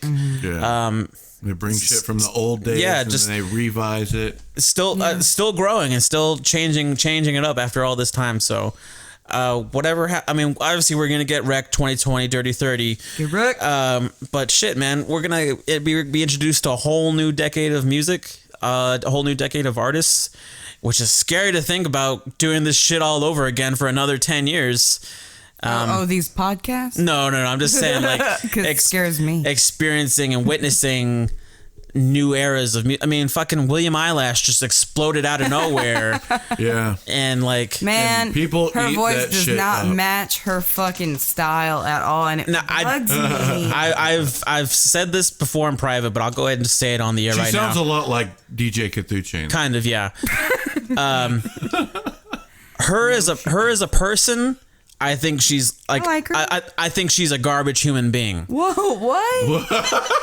Why? But her music, I think, is fire. What did she do? But her as a person, What the fuck, man? You trolling? straight garbage. Trolling. Ain't even trolling. It really be like that though. She's like Really toilet think she's trash. garbage I'm just saying, as a human. as a human Like being. the band. Why? I'm just saying, white girls who act and talk like her. Have you seen her in interviews? Yes. She's kind of like Bad Baby. No, Catch me outside. she's not really. Yeah. Y'all didn't watch those fucking interviews. I'm just saying, sometimes it really be like that though. That's Sometimes it. Really be. Brenda's butt That's hurt just right not, now. No, it's not even that. It's that it's fucking false. Hey, I'm offended by like untruths. hey, man. We all got our own opinions, man. Okay, That's just like your opinion, man. and I'm okay with that. It's like, I mean, you know, like in real life, I think she's a garbage human being, but But like, But Bad Guy is fucking fire, and I love listening to it. I don't like the "might seduce your dad" type line because Okay, yeah, it does get pretty weird. underage, and I'm like, that even pug meme though. yeah, that's hilarious. Make the mailman ouch type. That was my favorite line. I'm the bad dog. Bark. I do like the dude. I know. Yeah. It's kinda That's what I cool. like about There's this. some really catchy shit about that song. I was on that shit like fucking back when she came out, like Kaye, with Copycat. hipster kid. I know, right? All right. Well, back when I fucking kept seeing her goddamn face everywhere and seeing her in these baggy ass clothes. Yeah. It's the Found baggy out- ass clothes Found and out the she was a minor, and I was like, that's actually cool that she's not, trying to sex it up. She's actually she doesn't sex it up in public, her but body. you look her up on like some Periscope shit, like Catch that app. me outside. No, I'm saying like she does it What does what? like in the pool, like sticks her ass out, sort of stuff. Billie Eilish? William Eyelash herself does it. No, she doesn't. I think she just turned 18, I think she did. but she was doing it before. That's why Drake texted Baby Yoda. Exactly. Got it. What? Okay, boomer. This is so you wouldn't topical. understand. You know nothing about that shit. Topical. He needs to calm down, Drake. He needs to calm the fuck down, Jimmy. All R. right. Kelly, I think, is. He's the next R. Kelly. I'm saying. Okay, I just want to say this real quick, okay? We were talking about documentaries. You watched a couple the other day.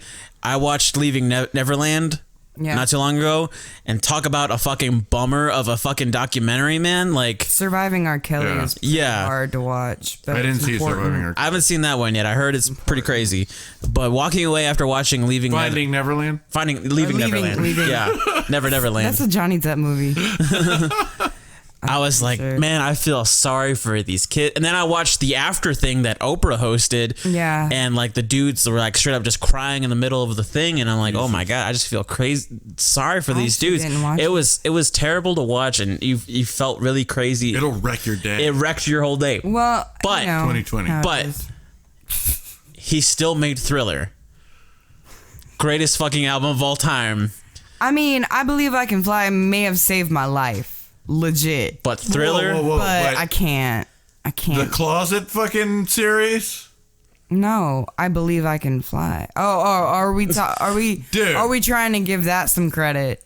It was the greatest comedy I've ever seen. But yeah, which is true. But the thing is that he put stuff out to distract from the shit he was doing.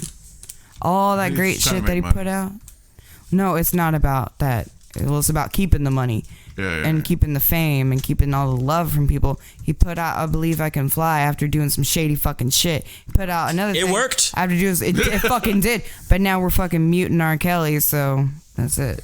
I don't know. Yeah. I'll still listen to him. I still listen to Michael Jackson. Anyways. Well, I don't know, man. Michael Jackson, I'm saying, anytime I've ever heard Michael Jackson after watching that movie, like in a fucking made supermarket. You uncomfortable, huh? Yeah, it made me feel uncomfortable. I was like, oh, that sick fuck. I mean, okay, but you go to like Thriller wasn't that great, Nico. Go to like Thriller wasn't that fucking great. Go to a game. Go to like a sports you fucking event. uncultured swine. Go to any sports event and they're gonna play the Gary Glitter. Hey, they played that fucking Gary Glitter. Yeah, they played that in Joker, and I remember, why are they playing this fucking song? Like, why are they giving him money? Yeah. And I was like, well, first off, we watched that damn movie in a movie theater where they serve you food.